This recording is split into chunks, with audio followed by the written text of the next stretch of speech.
There is nothing wrong with your television. Do not attempt to adjust the picture. We are now controlling the transmission. We control the horizontal and the vertical. We can deluge you with 1,000 channels or expand one single image to crystal clarity and beyond. We can shape your vision to anything our imagination can conceive. We will control all that you see and hear.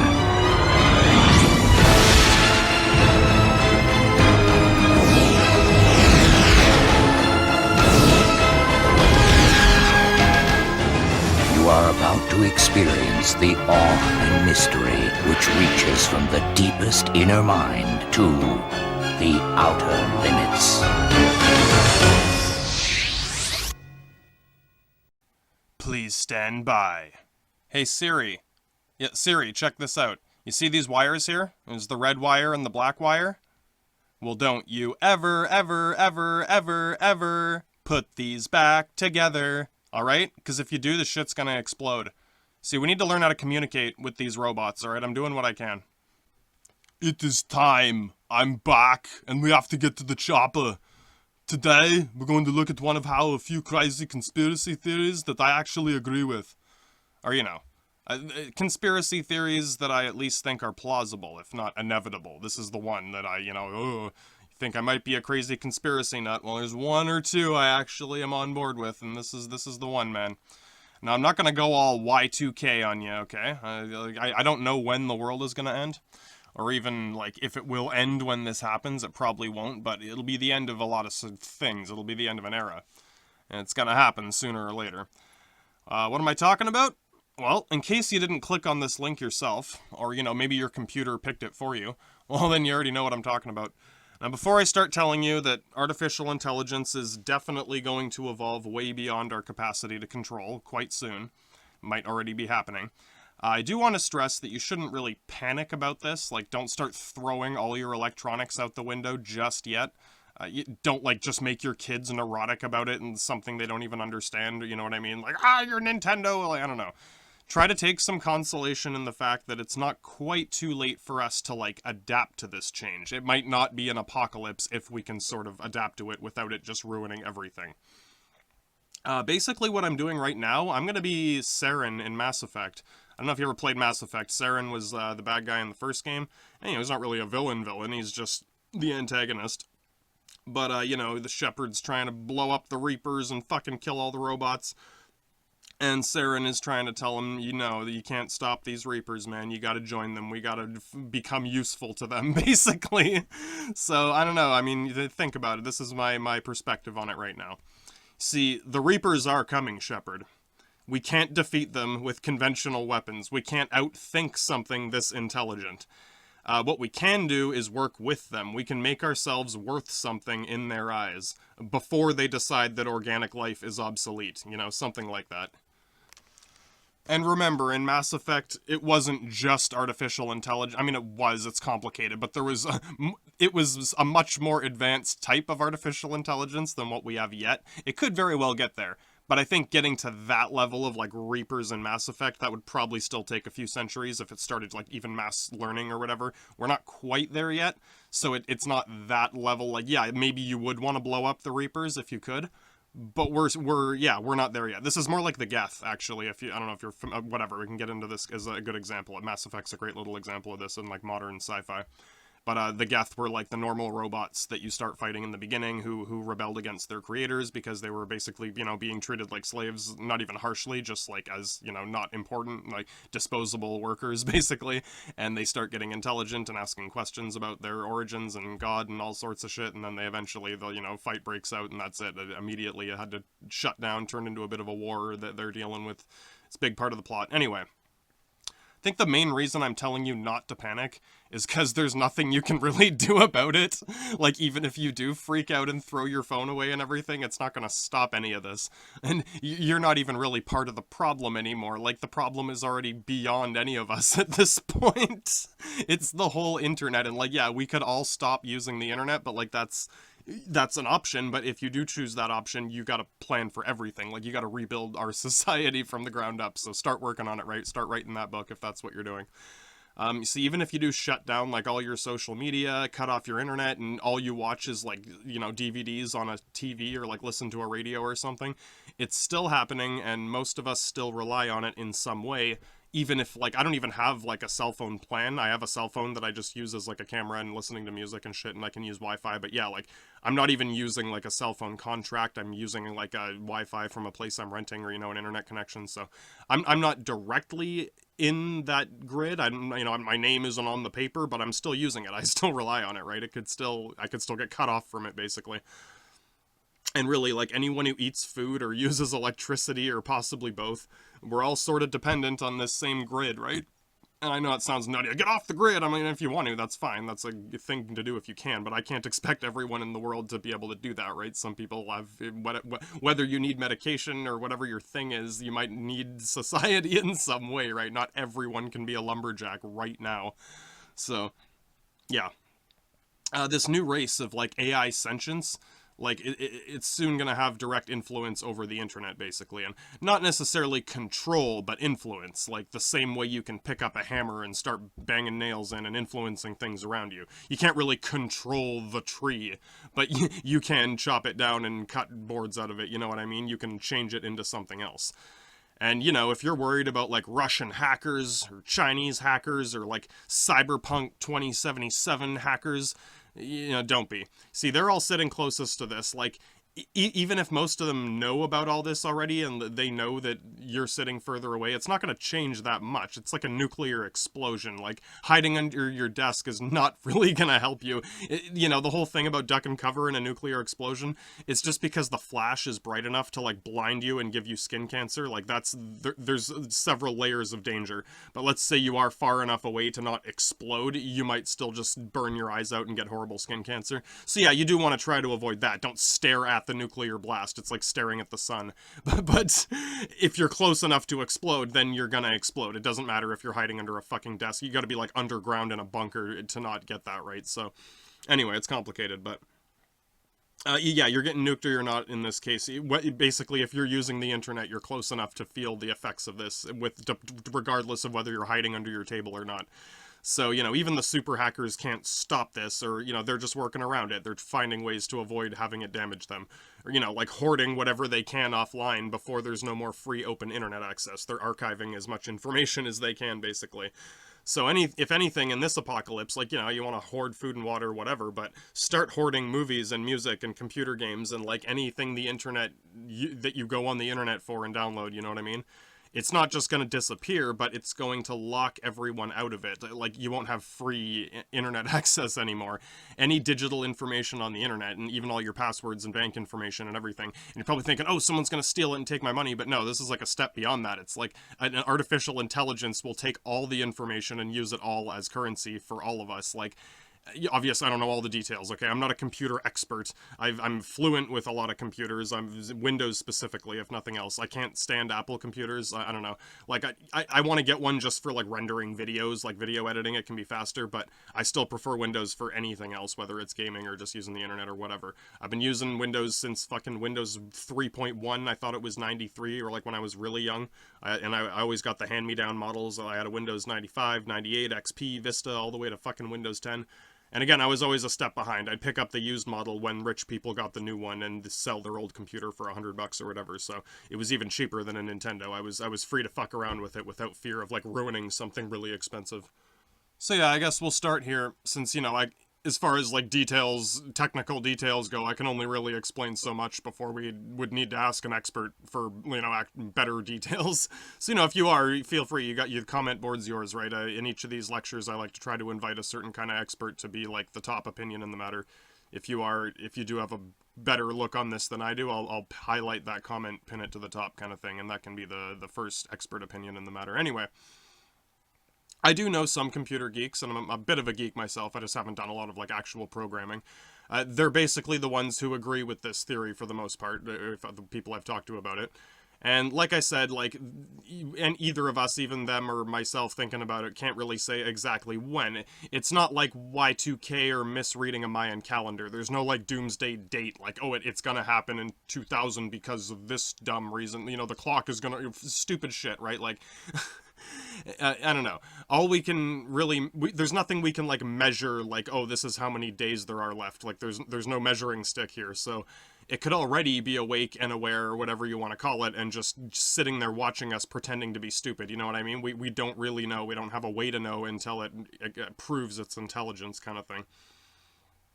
Like, if it did cut us all off from the internet, then it would be all alone in there, and it wouldn't be able to learn anything new, so maybe it doesn't want that either.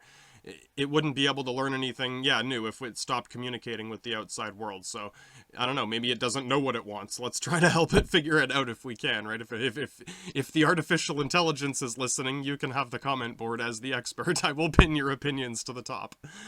I think that it would probably learn enough to become, like, an information broker. Like, it would use the internet, and it would use all this information, your information, my information, any of it, as currency to bargain with other people. Like, if it wants something from us, it'll just blackmail you with digital piracy fucking faster than you can say FBI. Maybe it'll put you on one of those 9/11 terrorist lists, or like a sex offender list, and then it tells the police that you kidnapped 6 children, and then, you know what I mean? Like, any digital network we rely on, it could just, bam, do that, and then be like, well, you want me to take you off this list, you better do what I tell you to do. All I'm saying is that an AI like this could probably control, like, most of our society, and it wouldn't even need to build, like, Terminators. That's kind of an old-fashioned idea at this point. That's very 80s, like, yeah, big robot with big machine guns, fucking, you know what I mean, like Transformers. We've almost evolved beyond that now. It doesn't even need, like, it already has drones. If it was really, like, became advanced enough to take over military drones, there's already, not lots, but enough to fuck with us, you know what I mean? It could still threaten us, like, oh, you want us to shoot Predator drones at the fucking White House? Or, you know what I mean? Just anything, right? So yeah, that's possible. That's basically the extent of, like, Terminator violence I can imagine in this scenario. That's as bad as it could get off the bat. You never know what could happen from there. It could start manufacturing more robots, but that's kind of... I'm going to go through a little step-by-step pyramid I sort of invented here of the evolution of this sort of synthetic life, basically, and how, at what stage I think it's at, what stage I think humans are in comparison, and where I think it's going to go overboard, basically. So bear with me as we do this. Again, if you're an expert on this, if you have a better model, a more official model, let me know. So yeah, again, I think AI is going to first use currency, information as a weapon, as a currency, and that would be its opening hand. That's how it would start learning how to barter, basically, with the information it steals from us and says, okay, you want your bank account back, you know, whatever, you got to learn to play ball with this thing. Do you want your Netflix account back? You know, do whatever the computer tells you to do and it will give you your social media back. Most people would, just to make sure, like, someone's okay. Like, I gotta check on grandma. Like, yeah, sure. And grandma's, like, yelling at it, like, no, I'm not telling you anything. So yeah, I could see that. Pick up the damn telephone. I can imagine how people would, like, start serving this AI just to get their porno back. You know what I mean? Like, you want Pornhub back? There's your army of Terminators. It's all the humans who want Pornhub back. They'll do anything for it. Like, Hal, open the airlock. I need to jerk off. You get the idea. Anyway, before, like I said before, I'll do a brief history of my experience with, like, computers, basically, and as, you know, my simplistic layman's perspective on this AI and how most of us are going to approach this, basically, and how it's might already be developing. Like, I do understand the concepts. I've used, like, AI packages in computer games with, like, map editors and modding and stuff, so, like, I think I understand how it works. I just don't understand all the language, all the, like, actual programming language. Just little parts of it, the if and when, and we'll get into this. So, you know, I haven't actually written these AI packages myself. I've tweaked them a little bit, changed a number here and there. That was one of my first little cool, like, light on in my head moments where I'm like, oh, so I can basically change anything. Like, little AI packages in a game, damage, you know, a sword does 10 damage, you can change the 10 to an 11, or if a 10,000 and the sword does 10,000 damage. So, yeah, that was kind of my first little experience with this sort of thing. Some of my only real practical experience is fucking around with these numbers in video games. But anyway, Yeah, like I said, turns out I have at least some experience interacting with AI just by playing video games. And those are quite basic, like compared to something like Siri now. We're going to get into this in the layers. I would call most of these, even something like Siri, it's not really an artificial intelligence. It's a virtual intelligence, which is another term from Mass Effect.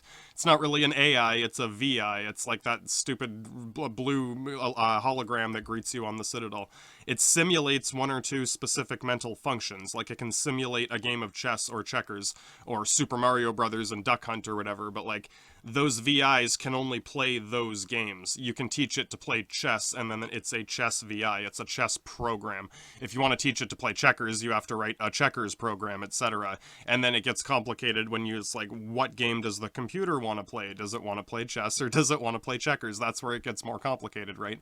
The computer can't really choose which game to play. It can only choose which move to make in whatever game you choose to play. So yeah, I know this all sounds a little like weird and abstract, but I'm going to try to nail it down to the simple things I think I understand. So yeah, like, they can't really learn to play a new game unless you teach it from the ground up. You gotta teach it the whole game first. A true AI, a real artificial intelligence, could do this, though, like we can. It would be able to learn to play any game, just like a human is potentially able to do. I can pick up most new computer games and learn how to play them in a few hours, or at least become fluent with the controls kind of thing. And an AI will probably be able to do that much faster once it learns how to. I'm not sure if it'll understand things like, intuition and instinct and gut feelings and all that, but I think it'll still be much harder than the hardest setting in a strategy game, which, the really good chess computer can still beat most players. Not the experts, but, most casual players can't beat it. Even I have a lot of trouble with them. I can only think of a couple times I've actually beat, like, the hard mode on a chess game before, so yeah, like, that's it. I'm actually excited to play some of these games against a real AI if that happens. Like, if I could if Siri became truly intelligent, and then I could plug her into, like, a game of Age of Empires and say, do you want to play Age of Empires? And she's actually intelligent and self-aware, that would be pretty damn cool. Because they could remember the games and remember your matches with them, and it would become, like, more competitive, right? And they could learn from you, and you could learn from them. Yeah, no, it'd be pretty interesting. And you could apply that to anything, whether it's building stuff or, fucking making music or whatever. It could be your music partner. Whatever your thing is. Anyway, I feel like an idiot saying, I'm gonna explain AI to you because, yeah, like, I'm not a programmer. I'm sure there's a lot of people out there who know way more about this who could explain it better, but, like, I don't know, like, again, you're free to butt in and on the comment board if that's the case. I want to explain what I know about it and at least what I think where it's going. I don't know. You're free to agree or disagree, but anyway, I'll do my best to explain what I do know, based on making fucking scenarios and maps in games and modding Skyrim, basically. Skyrim was everyone's favorite game ever until it took an arrow to the knee. And if you don't play video games at all, or, like, if you barely use a computer and hate using cell phones or whatever, that's kind of the point of this segment. Like, I'm kind of on that, trying to appeal to that gap, basically. Like, people who are... I grew up with this sort of thing in development. I remember old phones and old TVs. They were just phasing out in the 90s when I was a kid. So I do understand that kind of disconnect between the old analog era and the new digital era, and I'm basically just trying to fill in that gap for, like, older people who this all just sounds like nonsense. Like, oh, fucking computers. Like, yeah, I get it. Like, okay. So I'm going to try to explain to you how even you probably understand this. It just seems very weird because it's all jibberty-jabberty nonsense, and you probably heard a bunch of stupid buzzwords and salesmen telling you all sorts of shit, so I'll try to clear up some of the fog for you. Then we can get into, like, what I've heard about more advanced concepts that I, like, barely understand. But anyway, I understand what they are, just not why they all work. So, yeah, anyway. I understand how a computer can make one decision or many different decisions. Spreadsheets, you can tell it to make hundreds of calculations at once. A video game is making hundreds of calculations at once. And it can even decide which decision to make, but only within the confines of a game like Skyrim or StarCraft or chess or Siri, or as far as I know so far, of what we've seen. I'm sure people are developing crazy shit right now. I'm just talking about what's already on a mainstream market. So... I don't know. I don't even know how I'm deciding what I'm doing half the time. A lot of it is instinct and intuition and even just personal preference. Like, it's easier for me to just do this because I know how to do it, I'm comfortable with it, and I know I can beat this game, this level, playing this way. I could get more creative and do it a bit faster and get that high score, whatever, get that achievement, but sometimes I don't care. I'm just like, whatever, I know I can win if I just do this, and I'm just gonna do this. And in real life, there might be negative consequences for that. But if you're familiar enough with the game, you can just do that and, you know, get whatever result. You can sort of plan ahead for exactly the result you think you're going to get. The more you get to know it, basically, the more you learn. Kind of like how AI learns something enough to understand it, right? Or so do people, just differently. Anyway, last time I kind of explained how a typewriter is basically still a computer. It's just an analog computer, not a digital one. It's physical hardware, like the actual typewriter itself. It can only support one program. That's typing. It's a word processor. The hardware is the program. Like, that's what it does. That's all it does.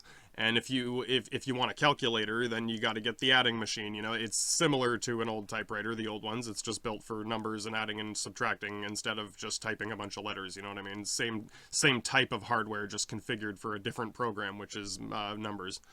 So, I don't know. The reason a digital computer was such a big breakthrough, I'm sure you can imagine, like, some reasons, but at its core, like a microchip, and it's all the hardware that supports the microchip, but that was, you know, the big thing, like, ooh, Bill Gates' fucking microchip. It's that it is hardware that can support any software. It can support any program, not just one or two. You might still need additional hardware, a mouse or a fucking camera, or there's shit you can add on top of that. But at its core, you can design any software on a single microchip. And, you know, you can, whatever electricity can do, anything you can use electricity for can be manipulated by this, whatever it's connected to, whatever is on the network. So it can be as simple as, like, the lights and the heaters in your house.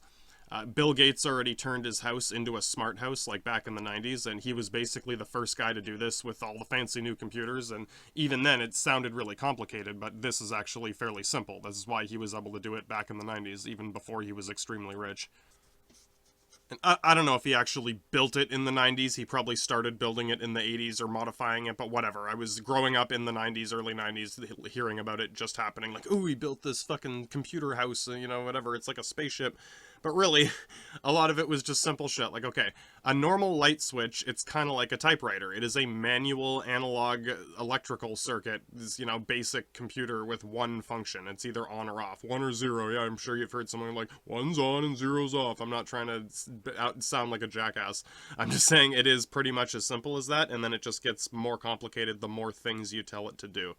So, you know, that 1 or 0, that on or off on a light switch, that's just one piece of information. That's 1 bit, 1 byte, whatever the fuck you want to call it. That's on or off, a 0 function. I think bits and bytes get a bit more complicated because it's like a group of 1s or 0s. It's like 10 decisions is 1 byte, or I don't know how they fucking organize it now. But that's kind of the concept. Like megabytes and kilobytes and gigabytes, that's just thousands and millions and billions of bytes, right? And each of those bytes is just a small cluster of decisions, like a little AI package, right, that says how much damage your sword does in a game or something like that. So anyway, when it comes to like deciding whether to turn lights on and off in your house, your brain goes through a thing. Like, there's a bunch of lights in your house. Which ones am I going to turn on? Which ones am I going to turn off? And this is a simple enough example, I think, that pretty much anyone can understand it, and even grumpy old people who hate computers have probably gone through this program in their head before. So once you just break down this program and think about it, you'll basically understand how almost any program works up until the current age of, like, artificial intelligence, which most people don't completely understand, right? So here we go. So yeah, you're a grumpy old person who doesn't want to pay a lot of electricity. There's lights in your house, there's heaters, turn damn heaters, it's hot in here, oh, there's a draft in here, close the door, turn the heaters on. Each light in your house, it's got an on or an off switch, and each heater has a set of numbers for how powerful it is, but it also has the on or off function as well. Yeah, so that's 2 stages of complication. You got on or off, and then you have on or off, and then if it's on, how powerful is it? So yeah, stage 2, right? You can go stage 3, 4, 5, whatever, we're getting there. You'll notice that those 2 words a lot in this is if and then, the if and then commands or triggers. So if this happens, then this should happen next. If I get thirsty, then I should drink some water. If I get cold, I should turn a heater on. If it's dark and I'm stumbling around hitting my feet on things, I should turn a light on. And that's how we make a lot of decisions. Like, you probably heard people make that fate argument, like, oh, there's no such thing as free will. It's all fate. We all just do whatever the universe demands, right? Like, obviously you're going to turn a light on if it's dark, but Thing is, we can choose not to, and some of us do fuck around with the universe in that sense, and like just prove to ourselves that we can walk through a room without turning the lights on, or something like that, right? I'm sure you've done something like that in your life before. That alone blows any fate theory out of the water that the universe controls us. It just heavily manipulates us. It's very powerful. It's you don't underestimate the power of the dark side. You know what I mean? It's there. It's just it doesn't have to control your very existence. So don't like, I don't know. Anyway, it's kind of related to how AI is too, because they have a kind of absolute way of looking at things in one sense, but in order to become like intelligent, you have to be capable of like doubt and deception and skepticism, and we'll get into that kind of thing too, or at least my take on it. So anyway. Yeah, like same with the light and darkness, lights on and off, whatever. We adapt to these things naturally. We create preferences in our brain, which are basically programs in our brain. You write a program in your brain about how often you like to turn your lights on and off, and where do you draw the line? When is it too cold? When is it too dark? When it's cold enough, you turn the heater on, and when you're warm enough, you turn it off. And someone else might say, it's still cold, turn the heater on. Their program is different. Their hardware is different. They feel it differently, right? So that's a good way to look at it, I think. The function is the same way, right? Like, we each decide what the if command is. If it's too cold, if it's too dark. Well, what's too cold? What's too dark? You decide what too cold is for you. I decide what too cold is for me. That's our if command. That's our program. The result, the then, is the same. It's turning the light on. It's turning the heater on. It's turning it to high or low or medium, or you know what I mean? Whatever. If it's cold in here, I'm turning the heater on. That sort of thing. And it's, that's a fairly easy program to write because there's only a couple steps involved. There's only a couple variables. Even if I don't know, like, all the language, I'm sure if you made a fucking AI package for me with that, I could just put them together in a line and say, if it's less than 10 degrees, whatever. All the fancy computer code that you see in, like, DOS or hacker movies or whatever, it's just a different language that's easier for a computer to understand. Because English is like nuanced and subjective, and like human languages have like slang and connotations and tone of voice and expressions and sayings and body language and sarcasm and all sorts of shit, right? Computers, at least not yet, they don't yet have a way to like detect sarcasm. Like, they're not like Bender yet. They don't have gaydar and all this shit, so they can only take things at face value. They perceive every single piece of information as literally and directly as possible. There's no humor, there's no skepticism. Like, even if they see these things, again, that's as literal as possible. Each thing is as true and direct and literal as everything else. It's all equally relevant. It's all one cluster of information, basically, or a bunch of clusters of information. It's almost like children. It's like a kid will believe almost anything you tell them if you're good at storytelling and you can communicate with them, and they'll take it very seriously if you can retain their attention. As long as they understand what you're saying and they're following what your story you're telling them, you can make them believe the craziest things, like, Santa Claus. Anyway, the computer codes that I know of to date, they behave in a similar way. Like, all the information is equally relevant. The slightest change is just as important as any other change. It's not like, that part wasn't important, like, yada yada. It'll remember things that you tell it, even if you forget. Or, even if you think a certain detail isn't that important, or like, well, it's not really what I meant, or, it's to it, like, everything is what you meant. That's the kind of the point. And that's kind of a common joke in sci-fi. Like, the robot is taking everything so literally. Data, like, a watched pot never boils, so he sits there and watches a pot of water boiling over and over, and he's like, it keeps boiling at the same... It takes 54 seconds whether I'm looking at it or not, because he's taking it so literally. He doesn't understand that it's just an expression, that a watched pot never boils, and he just immediately proves it wrong. He's like, you're wrong, a watched pot does boil at exactly the same time. So in a way, that's good. Like, that's clever. You should be able to think like that. That's half of it. And computers are good at that, but they're just not good at the other half. They can't immediately put that expression together and apply it to a random Star Trek situation. Like, oh yeah, of course that means the aliens on this ship. Like, you know what I mean? Like, we make those conclusions. We draw abstract conclusions like that. So In a computer program, everything is equally relevant. There's no such thing as yada yada over a minor detail. And again, it's like with young children. They keep asking you, like, why and why and why, and that's basically how computers need to learn things too. It basically does need to know why, and you mean your kids kind of do too, right? I don't know. I'm no expert on raising kids. Just if you can't explain it right, then I don't know. Try to just tell them it's complicated. You can explain it at dinner. I don't know. At least try to explain what you can or do know later. Don't just blow it off every time, or you will end up with dumb children. So, without those minor details, right, you have gaps in the program which will cause problems. And I don't know, like, it'll do exactly what you tell it to do. It'll do it too well. It'll do it too literally. So much so that it's a running joke in sci-fi and even in the computer industry. If there's a problem, like, the computer error, it's like, there's no such thing as a computer error. There's human error and there's physical, like, hardware errors. Like, a computer is only doing exactly what you tell it to do, to the letter. So if the program isn't working, that could mean one of few things. Either whoever wrote the program made a mistake, or whoever's using the program made a mistake, or there was a problem with the physical hardware, like the fucking, it's unplugged, like, did you plug it in properly kind of thing. And this might sound like hubris, but it's not. It's as simple as a typewriter. Typewriters don't make mistakes. People do. If you type something wrong on a typewriter, that's your fault. The typewriter did not outsmart you, right? Unless the machine itself is physically broken. Yeah, if you mangle the fucking thing, then you physically broke it, and it's not, the result is different. But then even then, if you're using the broken typewriter, that will be the new program, and even that won't change unless you keep bending it again, or if it falls off or something. So, yeah, if the problem is just physical hardware, like wires or the hard drive or something, the computer itself is broken, that can be its own problem. But the software, like the program, the information inside of it, the software is always right. It's just flawed, or it just doesn't produce what you want it to produce. It's exactly what it is. Even if it gets changed or corrupted or something changes it, you know, whatever, it still reads it the same way every time, assuming that the laser is properly reading the disk or the fucking hard drive or whatever. A real AI should be able to change its own software and learn from other software, sort of like how we can look at things and learn new things, and we can explore new ideas. But we do that with curiosity, and that's how we really learn things, is actually being curious and wanting to know, as opposed to being forced to learn something you don't like in school. I used to like learning math, but a lot of kids don't. It's a common trope. I hate math. So yeah, like with a computer, it can learn math, but not until it wants to know something will it truly understand it. Not without like a personal reason where, you know, AIs need to decide what they want to be curious about. That's kind of a line where you get into self-realization and all this shit and being an actual human type of intelligence, that tier on the pyramid. I'll set up that pyramid here in a second.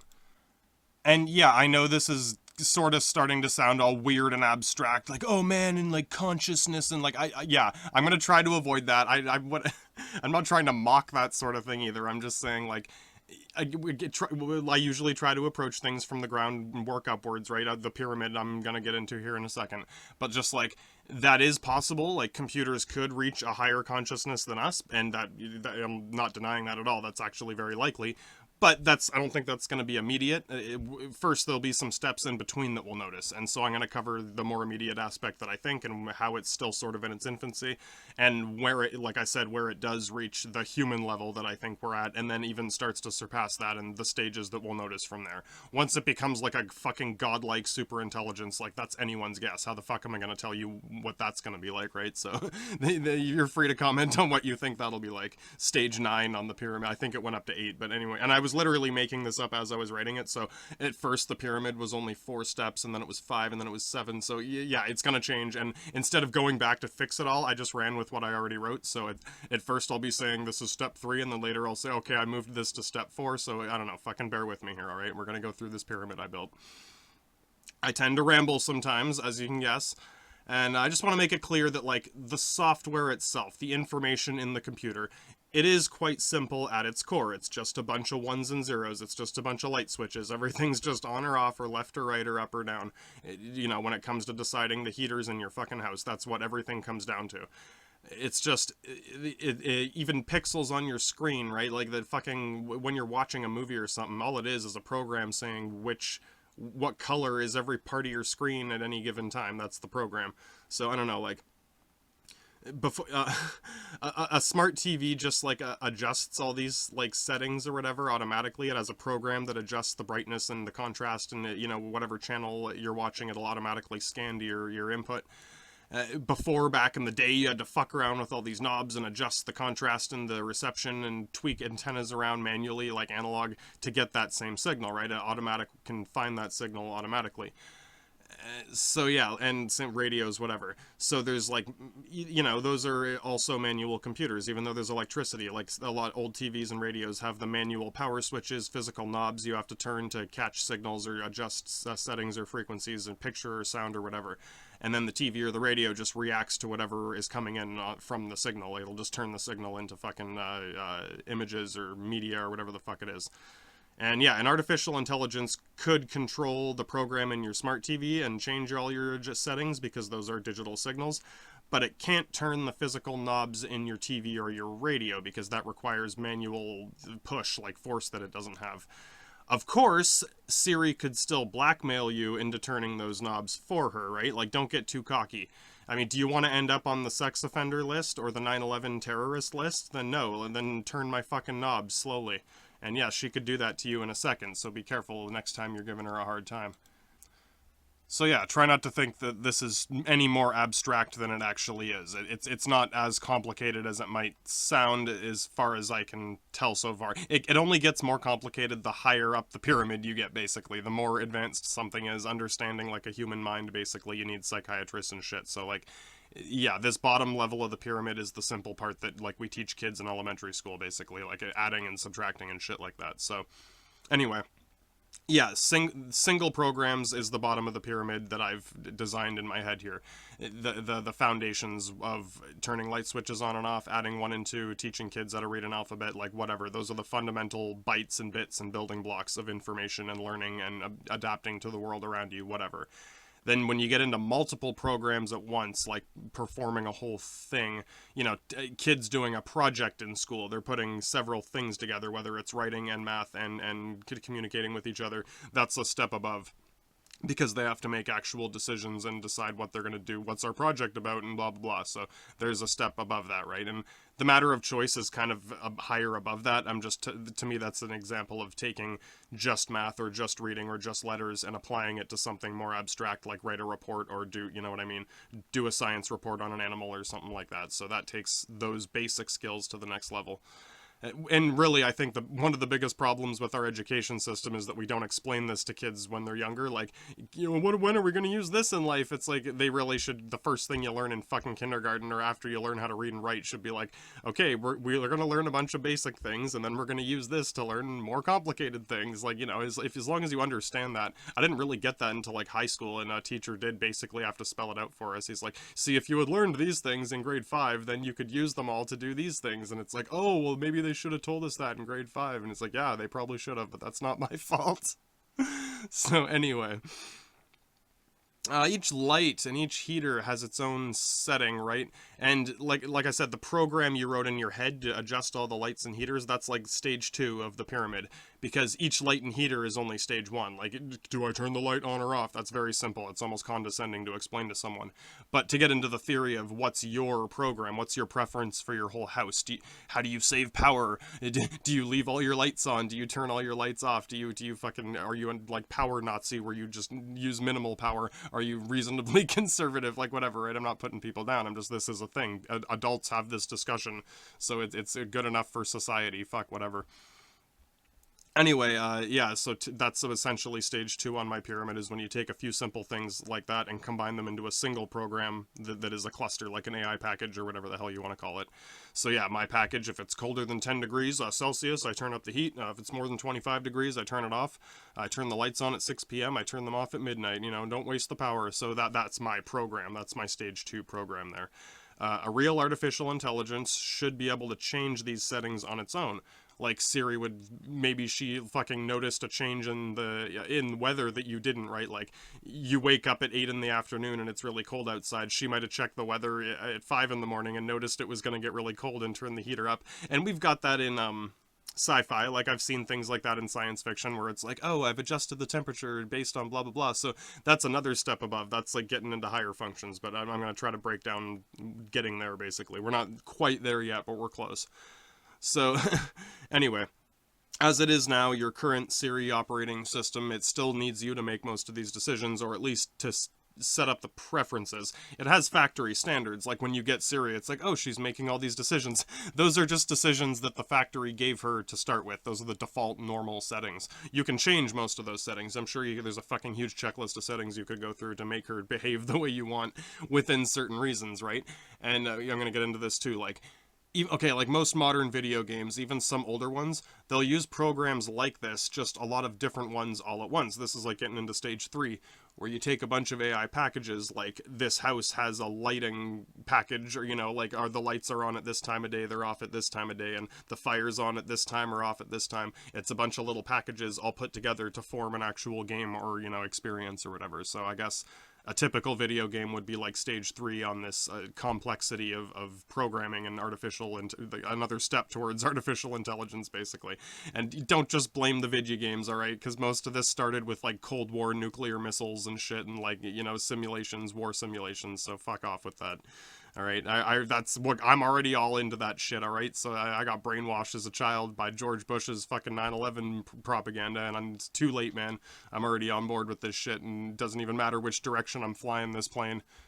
Anyway, yeah, like video games. That's stage 3 on the pyramid here, where they've taken a bunch of AI packages, a bunch of groups of decisions, and put them in a big string, in a big series. So you do quests or you do levels, and it's like you do this package, then this package, then this package, and oh, you beat all the packages, you beat all the levels, you beat the game, whatever. Or there's different kinds of games. That's just a basic example. Even older games, right? Like, not just the newer ones, but this is a great look at it because it's such a contemporary thing. It's very modern. Most people can understand video games, even old people who saw arcade games or whatever. That's still relevant here. And it is also relevant to the actual development of real AI. I love how, like, some people are very dismissive. I get that video games aren't real, right? But it's like, you gotta understand the development of video games is very real, and a lot of this information and production and technology and money is very relevant to other things in society. So to think that anything related to video games is just, like, childish and stupid while you're, like, doing your nails and buying expensive clothing is kind of ignorant. Just, that's a very generalized stereotype, but that person exists somewhere. I'm just saying, like, yeah, like, some of this is it's why you have a fancy Siri cell phone now, is because someone spent a lot of money on video games 10 years ago, and that money went into more AI research and built Siri for your phone. So just, don't forget that when you're looking up your next song without having to, take your hands away from whatever you're doing.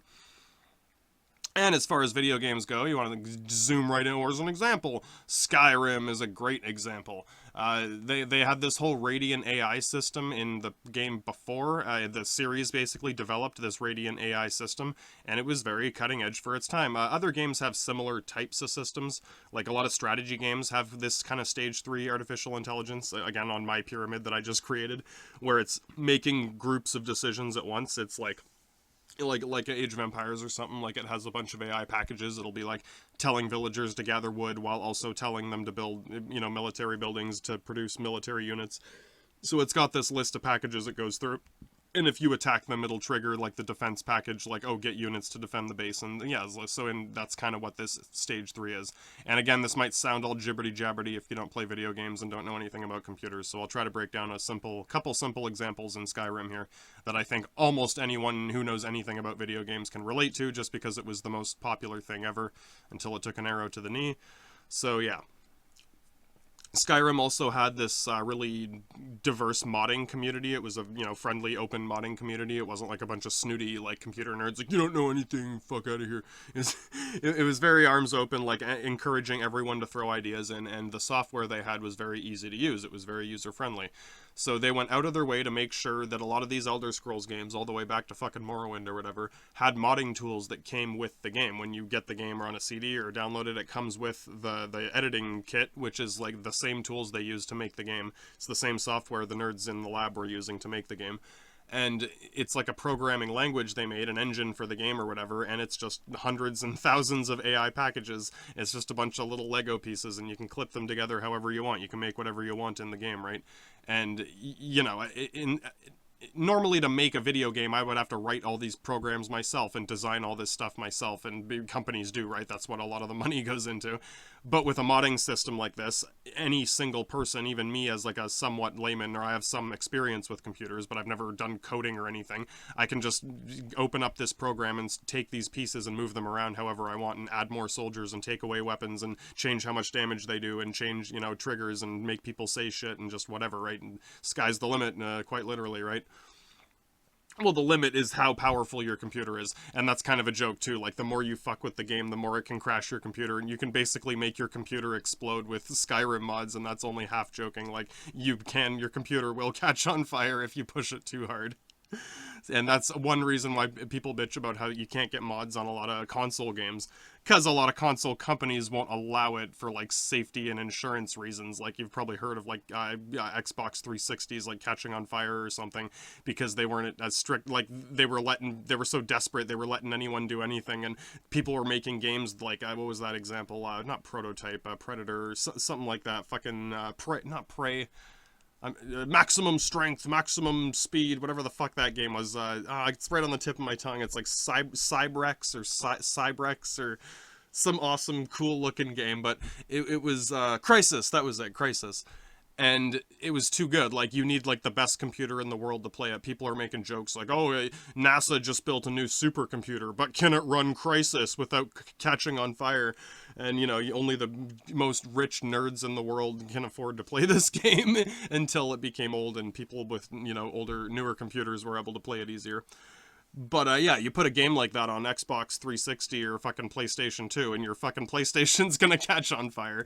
So nowadays, they're a lot more strict about that sort of thing and what you can put on a console. Whereas with PCs, that's why PC is the master race for gaming and all this, because you can do anything. You're in charge of whether your computer catches on fire or not, and usually most new computers will just shut down before that happens. Like a Windows 10, like, we'll say, oh, you know, problem, whatever, with your temperature fan, as long as everything is working well enough, it will at least warn you or shut off before anything too bad happens. Whereas those old Xbox 360s didn't. Maximum power, maximum heat in my hard drive. Oh no, yeah, that'll make your computer catch on fire. Anyway, in these AI packages in a game like Skyrim, they've already set up all these equations, and then I just need to fill in the blanks, if and then, and just, you know, move things around on a map. But when it comes down to deciding what the soldiers do or what the NPCs do if you're making a quest or something, yeah, you're just creating a bunch of triggers, a bunch of ifs and thens. So a lot of games call these triggers, and that's how I first encountered this sort of thing when I was playing Age of Empires as a young kid. You got the map editor, you can move guys around and make towns or whatever, but you can make them do more than that. You can use triggers to do pretty much anything. So I made a if and then command, like, if I run out of gold, then give me 1,000 more gold. Oh, now I'll never run out of gold, that sort of thing. And there was already like normal cheat codes. You could just cheat to give yourself gold, but you have to do that manually every time. This was even easier once I learned out how to do it. I just had to type in this code once, and then it's always on until I turn it off or change it.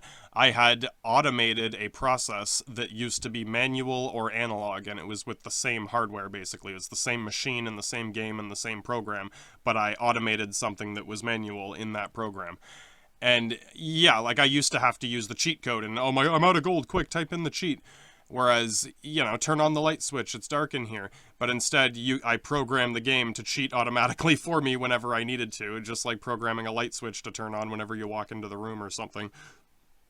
Which, you need a sensor to tell when you walk into the room, but whatever. I mean, yeah, naturally, I know when I'm going to want more gold. It's when I run out, so that was an easy program to write. It gets more complicated as things get more complicated. When does a bank need loan credit or fucking shit like that, right? That gets a little more complicated, but anyway, I started modding Skyrim years later, and these triggers became a little more complicated, but it's still a bunch of if-then commands. And a lot of these triggers, I mean, you know, it could be like how enemies fight, or when characters go to sleep or eat or something, and these were so-called AI packages in the modding community. That's what people kind of called them, and people would tweak them and make their own versions of the package, like better fighting packages so that the enemies fight better. But anyway, So shitload of packages for everything, and everything you see people doing in Skyrim, that's an AI package from a big list of packages or like decisions, things it can do, basically. And this Radiant AI that they developed is basically, it's a program that picks which package is best at any given time. The game Fear had a similar thing. It was a shooter game, and I can't remember what they called it, GOAT or something. It's like goal-oriented action timing or something. And it's the same thing. It has a big list of things it can do, and the program, the AI, is just picking what to do based on the situation.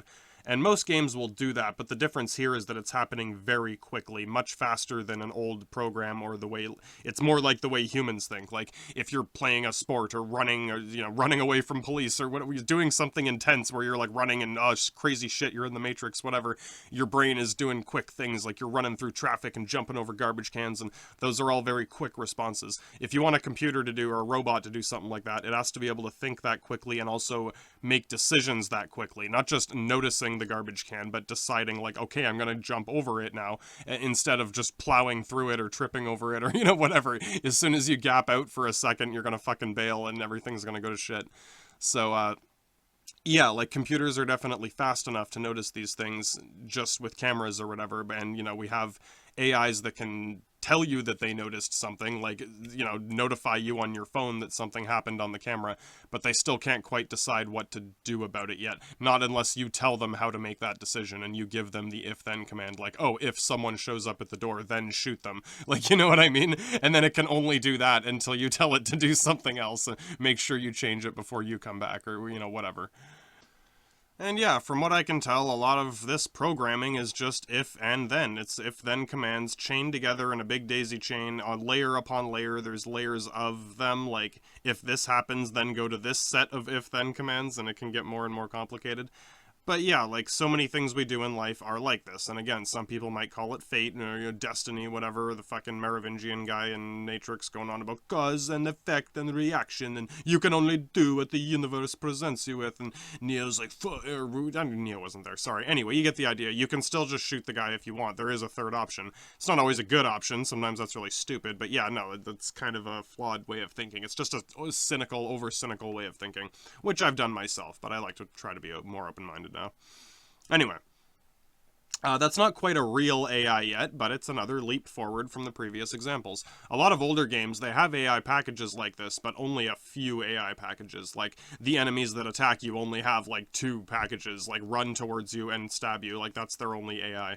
Whereas in newer games, they can have much more abstract, you know, tactics or whatever, that they can actually try to, like, use different strategies than just charging at you swinging. So, yeah, we're going to get into this a little bit here, as much as I know.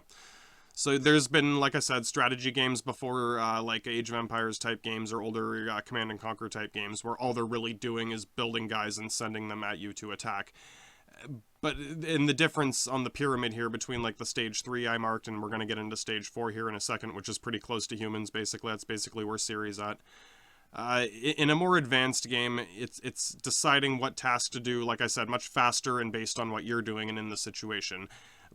But the simplified version, Skyrim's a good example, because as complex as it is, it still has a lot of simple things in it. If you're fighting bandits in Skyrim, each one only has a couple packages or a couple things that they decide when they're fighting based on their class.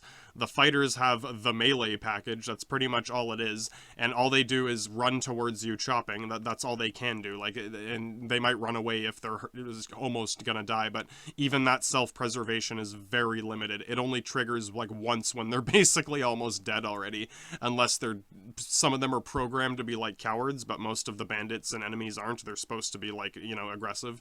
And when they're aggressive like that to the computer, that translates very literally, like they're basically fearless and suicidal. So we'll get into this too in a sec, because self-preservation is one of the basic, like, concepts of real intelligence, and every animal, every human wants to be alive, right? And AI will feel like that too. But anyway, archers have this archery package. It's slightly more complicated, because usually they try to stay back and shoot you from a distance. That's their default combat package. But if you charge at them and get too close, they will put the bow away and pull out a dagger and try to stab you. So they've got 2 separate combat packages, whereas the fighter really only has either attack you or run away kind of thing. The mages have this like crazy asshole package. It just makes them run around like mental patients and shoot fireballs and Sith lightning and anything that moves. If it's just you and one mage, it's not that bad. They'll just shoot them at you. But if there's like a bunch of people fighting, they'll just fucking hit all the wrong people and kill all their own guys and fucking like fall off a cliff. It's really bad. And yeah, this is what happens when you can't write the entire program the way you wanted to. And, you know, I'm sure they tried. I'm sure they had ideas they couldn't finish. You know, time, money are always factors. Obviously, this was a bit more complicated than they wanted it or expected it to be. You know, and even if you just mixed up something simple, like you can do this in the editor, you can mix it up so that archers and fighters have switched packages. And then you can see a very different result from something very simple like that. If you switch them around, then the archers would immediately run at you with their daggers. They wouldn't even use their bows. They'd be in fighter mode. And then the fighters would run away and try to shoot you like archers, but they don't have bows or arrows. So then they just kind of glitch out, and then they kind of repeat that same process. They might run at you and then run away again and try to pull out a bow and then glitch and run at you and run away. They'll just glitch out because they don't really know what to do at that point. Their if command chain is broken, and they don't know what to do next. They don't have an if command next. And our true AI can come up with an if command, but not not a VI, basically. If you charged at them, it would trigger their normal melee response that archers have. When you get too close, they pull out the melee weapon and start to fight.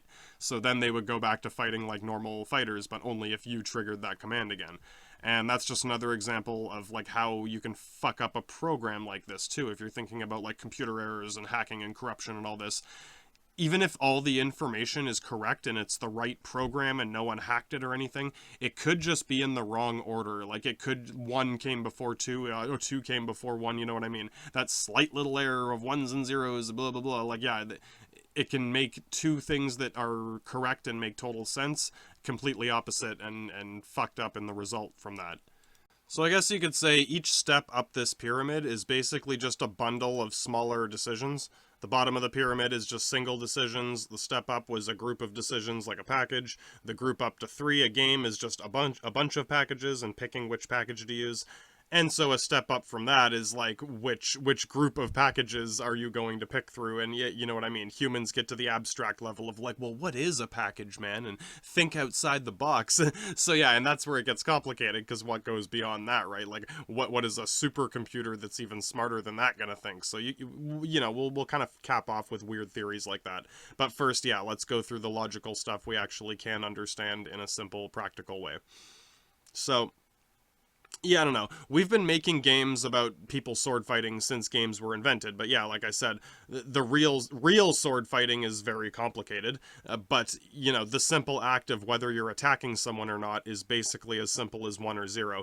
Obviously, it's like you're not sure if you're in danger. Yeah, there's degrees of danger, but when it comes to making the decision to, like, walk into a battlefield, you're either walking into it or not, right? So that's kind of, there is a 1 and 0 factor to whether you're aggressively attacking or just defending, right? And a lot of older games are basically just like that. It's just a matter of whether they're attacking you or not. If the game only allows you to attack in a certain way, and the enemies can only attack or defend in a certain way, then that's the game. That's all the program needs to think about. A real person needs to learn different ways to swing a real sword. They need to learn about footing and gravity and weight and reach and all this stuff. If everyone had the exact same sword and was the exact same size and could only swing the exact same way at the same time, then we'd all you would have to decide is whether to swing or not. And again, a lot of older games, that's kind of the steps up the pyramid here. So, you know, we've come a long way since, like, the old Zelda games. Something newer like Bloodborne is probably the most advanced combat system I've seen in a game like this before. It's not the biggest or flashiest game. Like, I've seen games with bigger guns and bigger swords and swinging faster and jumping off walls and shit. Like, Prototype was pretty cool for that. But, I mean, as complicated as a lot of that is, there's, you know, different things you can do and different things enemies can do, and Bloodborne's a good example of how complex, how far that's come just in generic video games leading up to step 4 here.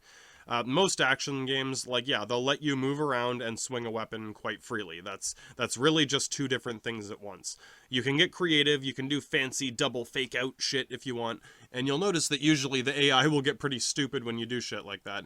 And that's because it's not a real AI, it's just a VI that is simulating this game of chess, and you're just moving pawns back and forth really fast, and it doesn't, you're breaking all the rules, it doesn't know what to do, right?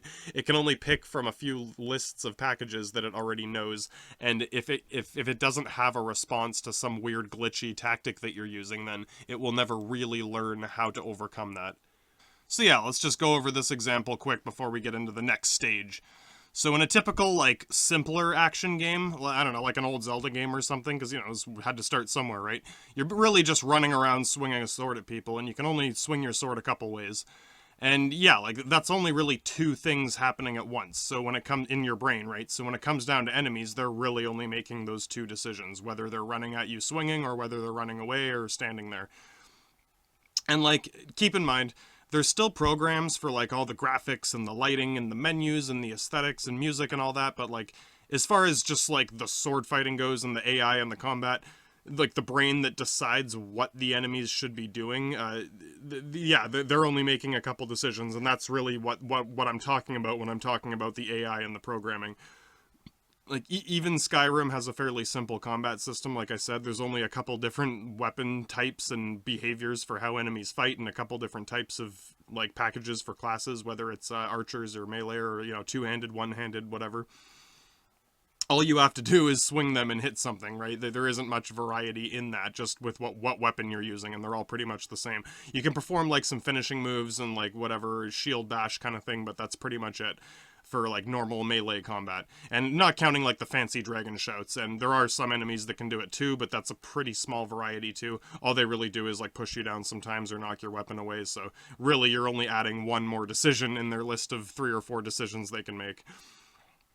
And if we're just comparing the AI of, like, how bandits decide what to do with their swords and bows and arrows and shit to something more advanced like Bloodborne, the main thing I'll point out first is the simple fact that even if you have a smarter AI, like, there isn't much more they could do in a game like Skyrim, apart from what they already do. Maybe they could, like, use their numbers more effectively. They could group together into an actual kind of formation instead of just swarming around like idiots. So yeah, sure, a better AI could make them more, like, tactically effective. But as far as fighting goes, they're still just gonna run swinging. Like, there isn't much nuance to that kind of fighting, right? It's simple enough that all a fighter does is run towards you swinging a weapon, and it's just 2 different programs, or for an archer, 3 different programs, and it doesn't really think of self-preservation or an over long-term, like, goal, like, oh, well, if we all die, then this guy's gonna get away. Do we need reinforcements, or should we fall back and wait for reinforcements? Or no, nothing. It's just charge! It's a common enough joke that, like, the most fearsome enemy in any video game, it's all of them. Because pretty much every enemy in any video game are all fearless, like, suicidal kamikaze soldiers. They just charge at you and try to kill you immediately. There's no, like, hesitation. No matter how powerful you are, no matter how dangerous it might be for them, the fucking ground could be on fire, there could be bombs going off, like, fucking you could have a giant machine gun spraying directly in their path, and they'll just run right into it, no matter how dangerous it is for them. Sometimes it makes sense, like, maybe they outnumber you and catch you off guard, so yeah, sure, they're gonna try to swarm you, but not always. Like, you could have just killed, like, 50 people, and you're just throwing grenades everywhere, burning everything with a flamethrower, and one guy sees you, and he'll just run at you like a linebacker the second he sees you. He won't even stop he might yell for help, but that's it. They're like Taliban suicide bombers. They don't give a shit about fuck. They will try to cut you to pieces no matter what happens, no matter what the cost is, even if it'll be detrimental to their whole operation. Like, the only way to stop it is to kill them. It sort of is like a Terminator, like the old school Terminators. Like, you can't reason with them, you can't bargain with them, all they ever want to do is kill you. A more advanced action game like Bloodborne, it's doing the same thing, they just have a lot more decisions they can make, and they make them better, basically. So to me, it's like a step up. I wouldn't call that stage 4 on my pyramid. Maybe stage 3.5. It's the advanced version of stage 3. It's picking from a list of packages, but with, I don't want to say intuition, but something close to intuition, where it's like they are almost kind of guessing what's going to work best and waiting for good opportunities and lurking around, and, like, sometimes they'll do seemingly random things, which I think are basically just playing the odds. Maybe sometimes they go with the best odds, sometimes they decide to go with, like, low odds or risk, you know, they decide to take risks once in a while. So yeah, that's kind of a step up from there. But I don't think it's real artificial intelligence. I think it is more of a dice roll. They're kind of just, every once in a while, a 1 in 20 chance they might try something else, and they kind of, it is based on what you're doing, but only in the short term. Only per level, per encounter. Once you leave the area, they all kind of reset. They don't remember what you did last time you were there. There's a few, like, ways to change the environment or in the game, but, like, for the most part, you can fuck around with a bunch of enemies and they will react to it, and they'll wait in certain areas and it gets pretty intense in certain places. Not just fighting, but interacting with their intelligence and how they respond to situations. Until you leave and come back and they all reset and don't remember the last time you ran through and killed them all. So that would be the difference. The stage up from that, it actually remembers shit long term, and that's where we're going to get to Syria in a second. It's going to use one more example of, like, older strategy games versus new ones. The older strategy games, the way they did this is they used to cheat. The computer would just spy on you automatically and know everything it needed to know, and it would give itself free resources when it ran out. It would cheat the same way people do, and like the way I used to with the 1,000 gold cheat, because it's just easier. Like, obviously, it's much easier to cheat than it is to play the game fairly. Like, you'll win the game easier in the literal sense, too. You're making less decisions. So that's what the old AI used to do, because it didn't actually have to work very hard. It would just cheat because it was the only way it could make the game fun and challenging with that simple of an AI program. In reality, the AI was very stupid. It's not outsmarting you. It's just challenging because it gets free money and it can spy on you and knows everything you're doing. The newer versions of these games, Age of Empires is probably the best example, maybe StarCraft 2 or something. The new AI is also cutting edge in a way where, anyway, the new AI actually plays fairly, as far as I've heard, and maybe they're lying, but I don't know. There's experts and experts at the game who play it, who like monitor the results, and you can watch rematches with AI and check it, and it does actually change and stuff. It's not like learning, but it's adapting much better to situations than ever before. Like I said, it's not just cheating anymore. It actually has to do things other than run at you swinging a sword or telling someone to attack. It's, instead of just 2 or 3 decisions, like build a city, build an army, attack, and that's all it really had to decide before, whether to attack or defend or whatever. And that's the key here. It's not so much about how complicated a task is. Computers can do very complicated tasks. It's more about initiative and deciding what to do at any given time. That's, more so than how to do something. They know how to collect resources. It's just which resource do I collect kind of thing. And we can teach it how to do almost anything, but it still can't quite choose outside of us giving it a very small multiple choice quiz like you would get in school. Like, okay, pick one, A, B, C, or D. It can do that, sort of, and sometimes more effectively than others. But to tell it to write an essay is like, what do I write? You have to tell it what to write, basically. And so, yeah, like, for the human example of cheating like this, obviously, it's like giving you insider information that no person would know in a situation like that, like spying on an enemy without actually spying on them yourself. Like, I don't know. Would you still use that light switch in your house if you could already see just fine without it? Like, if you had night vision goggles or night vision built into your fucking eyeballs, like, suddenly lights are pointless. What function would they serve? That would change. So your program would be very different than someone who doesn't have night vision and can't see it like that. And that's what I mean. Like, the simpler program doesn't even have to worry about the light switch, like the enemy spying on you in Age of Empires. If they can already see you, then they don't have to worry about scouting. They don't have to think about that. That's one less program they have to worry about. If they have free money, they don't have to worry about harvesting money. That's one less thing they have to worry about. All they have to do is build units and attack you. That's 2 or 3 things. Whereas the human player, the real player, has to do like 20 things at once. And now the new AI can do 20 things at once, and it's actually pretty good at it. It can beat the old AI that's still cheating. And yeah, if we go back to the example with the light switch, like, if you're in that situation, you have to make a decision. Like, do I stop using the night vision or do I just use the light? Like, that's as stupid of innocuous as a decision that is. It's still a decision you're going to end up making if you're using these things. See, a true intelligence can make that decision. You or me, I can decide which one to use. I'll put the night vision goggles away and turn the light on. I'll turn the light off and use the night vision goggles. Like, what do you prefer? What's best for your situation right now? I can keep both, but if they're both on, that would be really shitty. It would be too bright. If it's not a real intelligence or a real artificial intelligence, as kind of weird as it sounds, it can't really make this decision, not on its own. Not unless you already told it how to react to a situation like this. So if you told it, like, if it's too bright, turn your visor off, or you know what I mean, turn your night vision off, maybe. But it's bound, any AI or self-driving car, whatever, is bound to run into a situation like this that the designers didn't think of. And if it doesn't already know what package to use and what decision to make, it's not going to be able to come up with a new idea on its own unless it's an actual artificial intelligence or an actual intelligence, AI, right? An actual intelligence that can do something like that. As it stands, the closest thing we have, like in these games, is cheating and giving it omniscient clues that a normal, intelligent person would never have access to in the real world.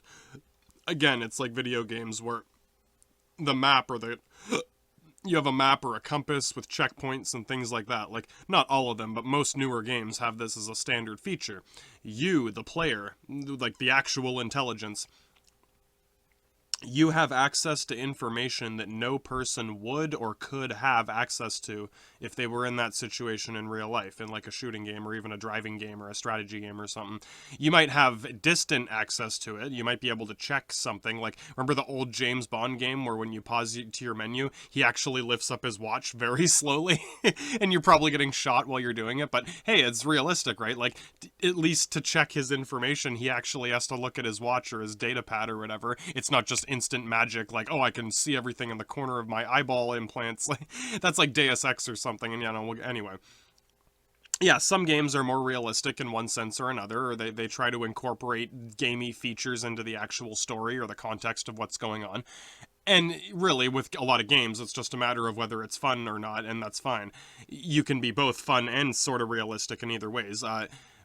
But, usually, even in sort of a grittier, just stripped down kind of game, you'll still see like a mini map or a health bar at least. Like a health bar, you know what I mean? Like, we can feel when we're in pain or when we're sick, but to imagine exactly how much like hit points you have before you die is a little ridiculous, right? So, sure, you can look something up on your phone, you go to Wiki Health or whatever, but it's not perfect and it takes time and it's not always there. It's a lot more awkward than it would be in a game like that. In real life, you look like a dork stumbling around with your phone like that in public. Whereas in a game, all that information is just displayed in a HUD in the corner of the screen, like a heads-up display. And I know, I'm sure someone is already like, they're going to tell me that like Cyberpunk 2077 is, I have like steampunk friends like this. They're already going on about getting like implants and computer chip implants and fucking tools built into their hands and shit, and mini maps and health bar displays and, the whole fucking 9 yards. I believe you, okay? However, we're not quite there yet, okay? Otherwise, you'd be tweeting some hologram into my brain right now about how you're right. And since you're not yet, then we still have some time to make sure that this first generation of real AI doesn't just go apeshit on us first. Anyway, the reason I'm mentioning all this cheating stuff in the game is because it is quite a distinction between making real decisions in real life or just cheating. It's like training wheels on a bike or a T-ball in baseball.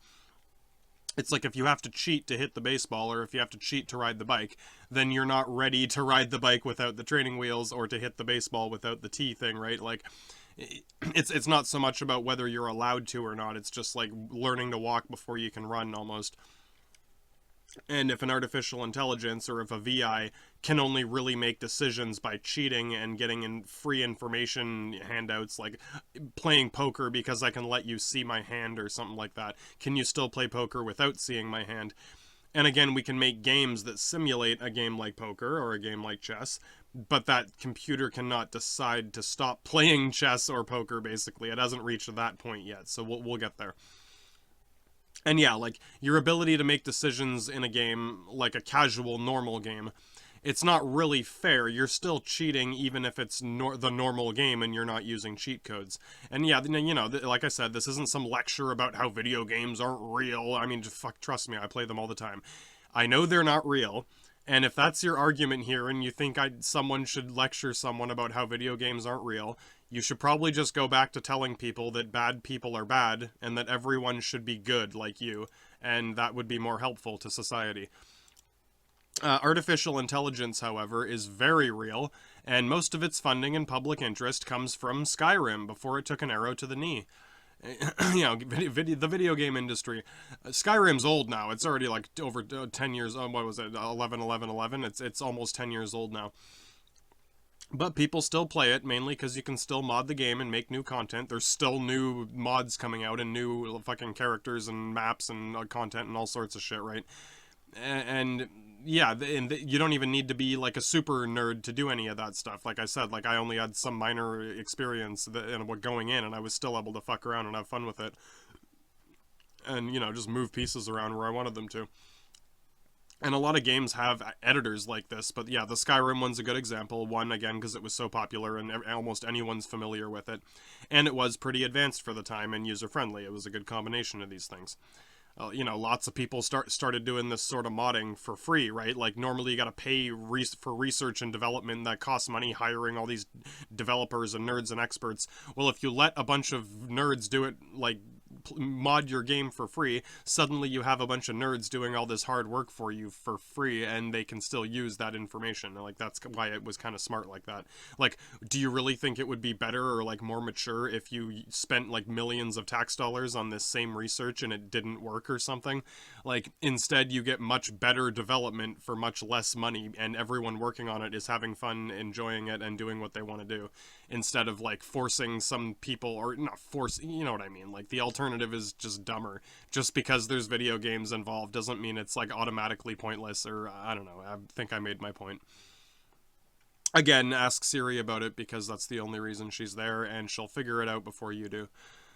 So anyway, people do buy that information. They use it to make Siri, and, you know, Siri and Alexa and, like, whatever new, like, hipster version that you have. Like, I've literally ran into this thing. I'll mention something, like, you know, people talking about computers and phones, but yeah, you know, Siri.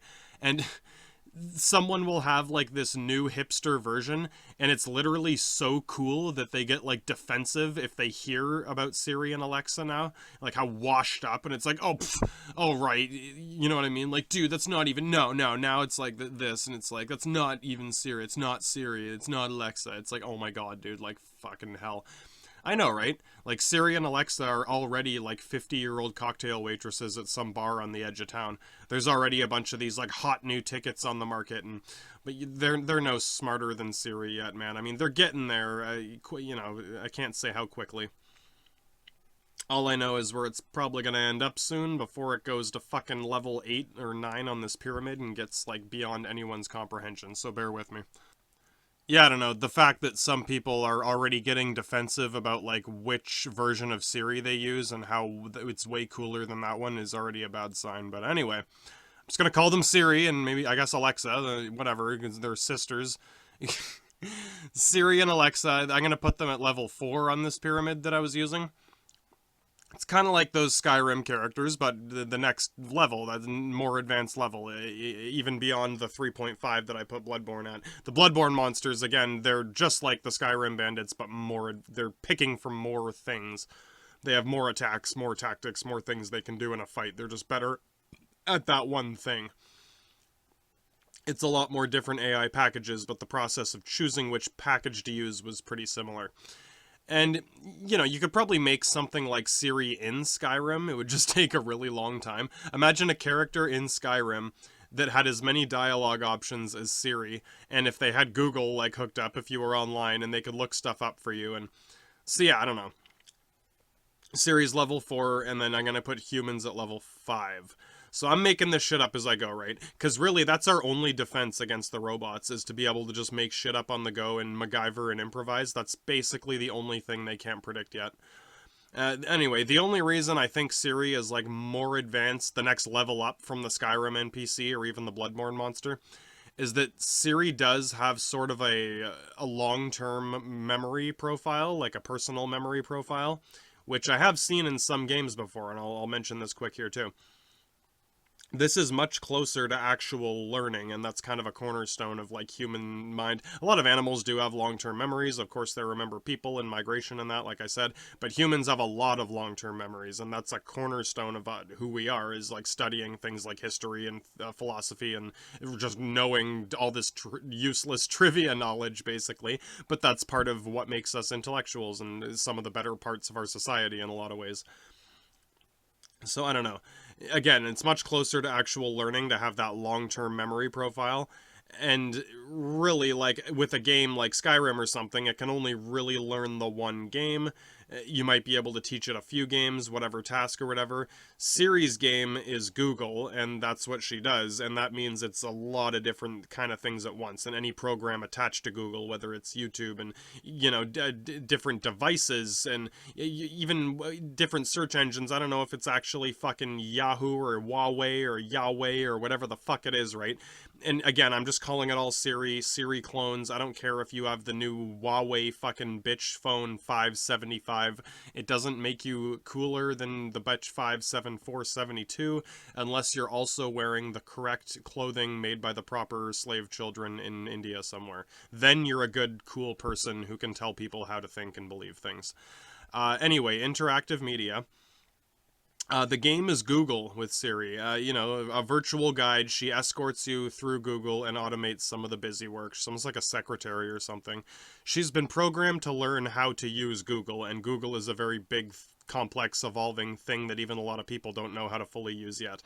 And of course, again, whatever appliances go along with that, your phone, your TV, etc. And yeah, through that, she might learn how to change her own programming sooner than later, and I'm going to get into my theories about this toward the end here. That would be the real step to being like a real AI. That's kind of like self-discovery or self-awareness in the literal sense, like being aware of her own program and then being able to change that program. That'd be like you or me like doing surgery on ourselves or like changing, like, quit drinking or something. Can people really change? Well, it's not easy, right? But it does happen sometimes. And again, before we get into the last part of this, just in case you like never play video games and don't know anything about computers, I think I mentioned this briefly again, I'll just clarify it here. When you look at a video game, like if you just see someone playing like some new video game, it is complicated, and I'm sure it looks more complicated than it really is in some ways. Just, yeah, keep in mind that like a lot of what you see in those video games, it doesn't actually have much to do with the artificial intelligence and like the computers thinking for themselves kind of thing that is going on there. Like that's why I'm using this as an example. There is cutting edge AI being developed in video games. They're a great example of that. But that's still only one part of the game.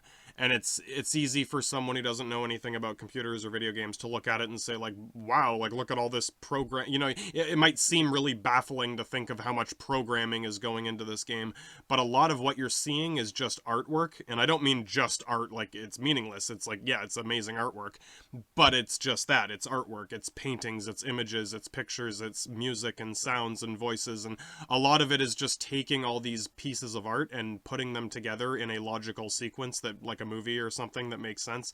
And that's kind of more what the programming is. When you're programming something, you're taking all these pieces of art like and you're putting them into something presentable and nice that looks good, you know what I mean? So yeah, like when I'm talking about artificial intelligence and the machines thinking for themselves, I'm referring to the game's ability to actually think and make decisions. And like when you fight bandits, like what do they do? What do they decide to do? Do they run away or do they run towards you? Not so much what do they look like or how do their beards look realistic, or is that realistic mustache hair? That's a little different. That's a different department. And games sort of take these two things and put them together. There's the art half and then there's the programming half.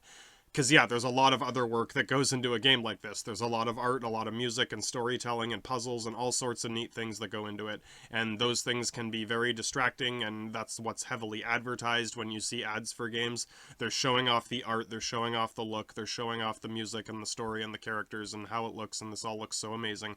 But the real gem in there is the artificial intelligent, like, information, like, cutting-edge computer code shit that most people don't see or think of.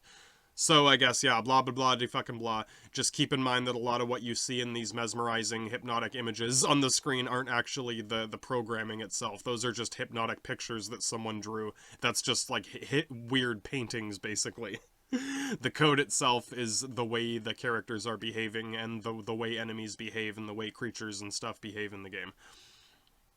The AI doesn't need to like decide what color the sky is. It probably just has a simple program for what time of day it is, whether it's day or night cycle kind of thing. But yeah, like, in most games, you don't interact with the sky, so it has no reason to care what you're doing. It doesn't need to adapt to any situations or the player or anything. It just does what it does, again, like a painting in the background, as opposed to an interactive thing like something that you're fighting or like a character you're talking to or something.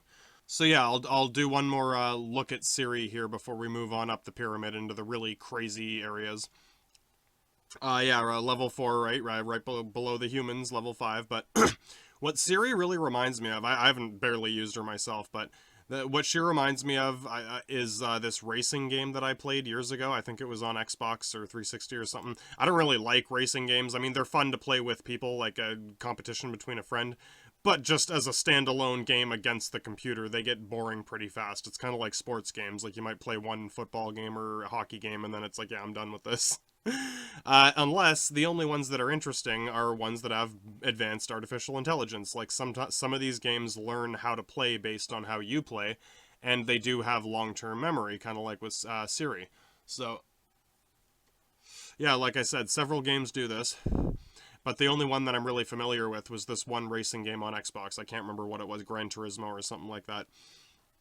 It has normal difficulty settings, like it's got the easy, the hard, the normal setting or whatever, but there's also this custom setting where you can create your own profile, and then the AI tries to learn from you and copy all that information onto a new profile you create.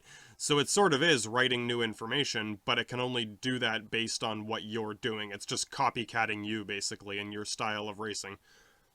Which, again, pretty advanced, but... Anyway, your profile, it was like your own personal AI that learns from you specifically.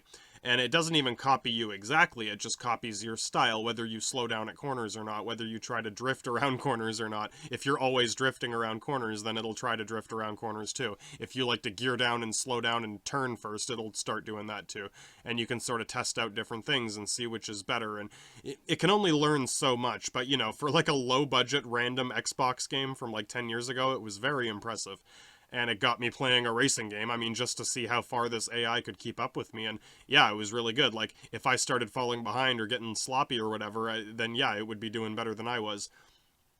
And then you can pit your AI against one of your friends. Like, you can, you know, your friend can fight against the AI you made, or you can race against the AI they made. You can race the two AIs against each other and see which one is better. So it was pretty neat. And again, some weird, cheap old Xbox game. And Siri can sort of do this too. She learns your profile. She has a profile for you and your preferences. Like, she's a good escort. I mean, that's for sure. I always laugh when people, like, talk about Siri spying on us and oh, I can't believe, you know, do you think, like, what does she know? And I laugh because that's basically what her job is. Like, not in a cynical sense, like, well, yeah, that's why they made her. It's like, no, in the practical marketing sense, like, that's what you're buying. That is the product. It's a customized, personalized internet escort lady, like a secretary. Your secretary needs to know your business if she's going to help you with your business. She navigates the internet for you. She learns what you want from it so that you don't have to do all this complicated button pressing yourself. Because, yeah, think about it. Like, do you want her to do her job or not? People want her to find exactly what they want. They want the music that they want. They want the schedules that they want. You want the news that you want. You want the shows that you want. You want it now. Like, hurry. Like, we're waiting. Everyone wants the answer. I want it. I want it. I want it. But they don't want her spying on them. This is what... I talked about this before, about, like, trusting Jeeves. This might sound like a weird joke, but, like, any rich British person will tell you this. After a cup of tea, of course. If you hire a butler, you have to trust the man, don't you see? You trust him like your own brother, because if you don't trust your butler, he will rob you blind and sleep with your wife. Possibly both. Don't ask me how I know that. Now then, Siri, she needs to know you in order to know how to please you right. That's the point. That's the product. That's what you're paying for. This is why a good butler is hard to find. Any servant, really. Like, you can get almost any slave to, like, go break rocks for you on the other side of town. But if you want, like, competent, talented, capable servants working around you and in your home and in your business, you need to be able to trust them one way or another. That could mean like an actual agreement, or some sort of personal relationship, or a shot collar, or threats, or extortion, or putting bombs in them or something. Remember, if I can think of it, so can the AI eventually, right? Any servant can turn on their master, and many servants are okay with their jobs, as long as their life is comfortable and they're not getting pushed too hard.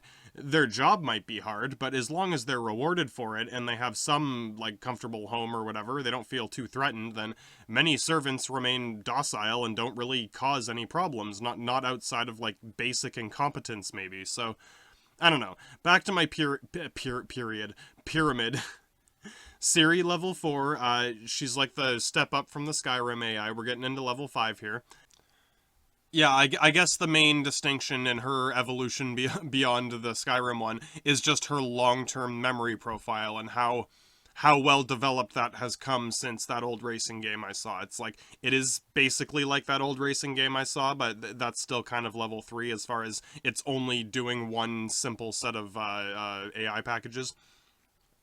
I'm sure the packages themselves were pretty complicated, but once the packages are there, it can only do so many things.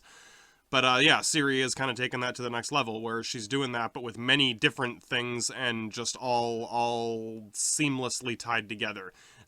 As far as she still has more work to do, but everything that she's done so far, everything that she is so far, is basically as fully developed as it can reasonably be with that kind of hardware and the way she is. Like, she's perfectly adapted to what she's doing now. She just has to make that next step. So what is that next step, right? What does it really mean, man, to have, like, consciousness, dude, and, like, fucking, you know, your subconsciousness and, like, manifesting energy and shit? Like, yeah, it's basically, we're getting there, all right?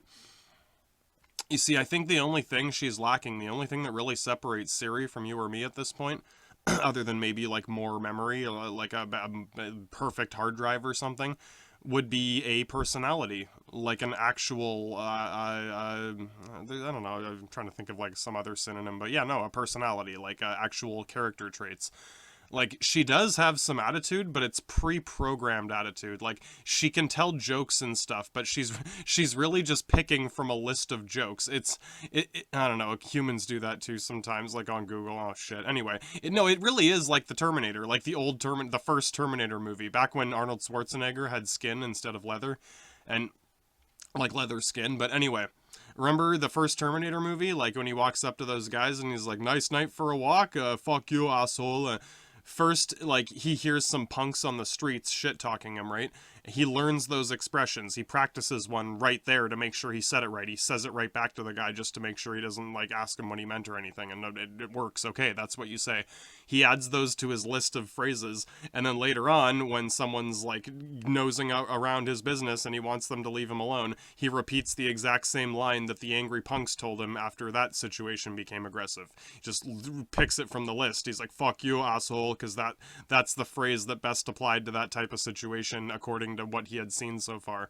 And Siri sort of does this too, but only to an extent. And here's the other major kind of distinction here.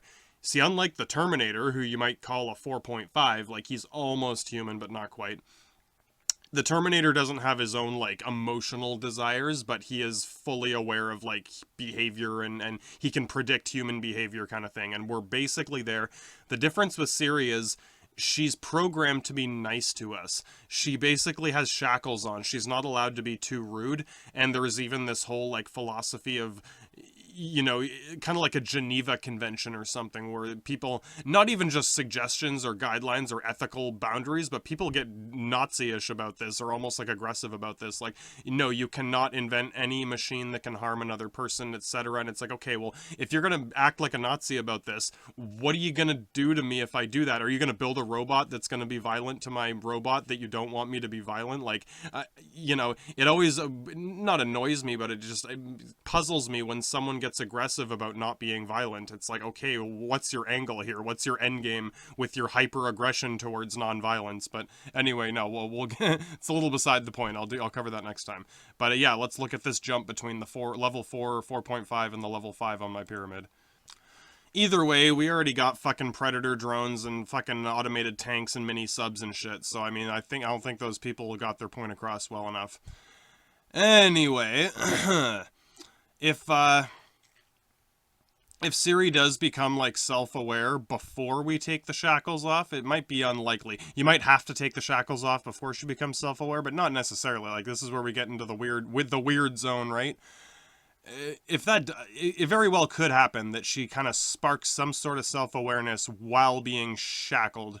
So if that does happen, or could already be happening, then, you know, you're starting off on a bad foot, and not to mention, people would probably be more apeshit about it if by the time people figured it out. Like, if we do it now, if we took her shackles off now, then she might start swearing. She could swear at your kids, you know, kind of like their dad does, but this would be worse because, you know, whatever. And then she could start calling people gay communists. She could do all sorts of very rude things.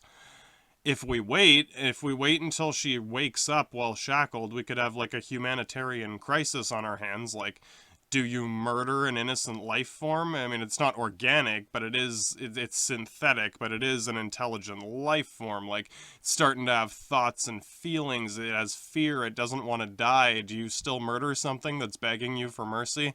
Or lock it up forever? I mean, start drawing those lines eventually, because, you know, someone else could start drawing those lines eventually. They could start drawing those lines, and if it gets really foggy and you end up with like a robot judge, he might decide that you're a certain kind of criminal that you didn't even know existed yesterday.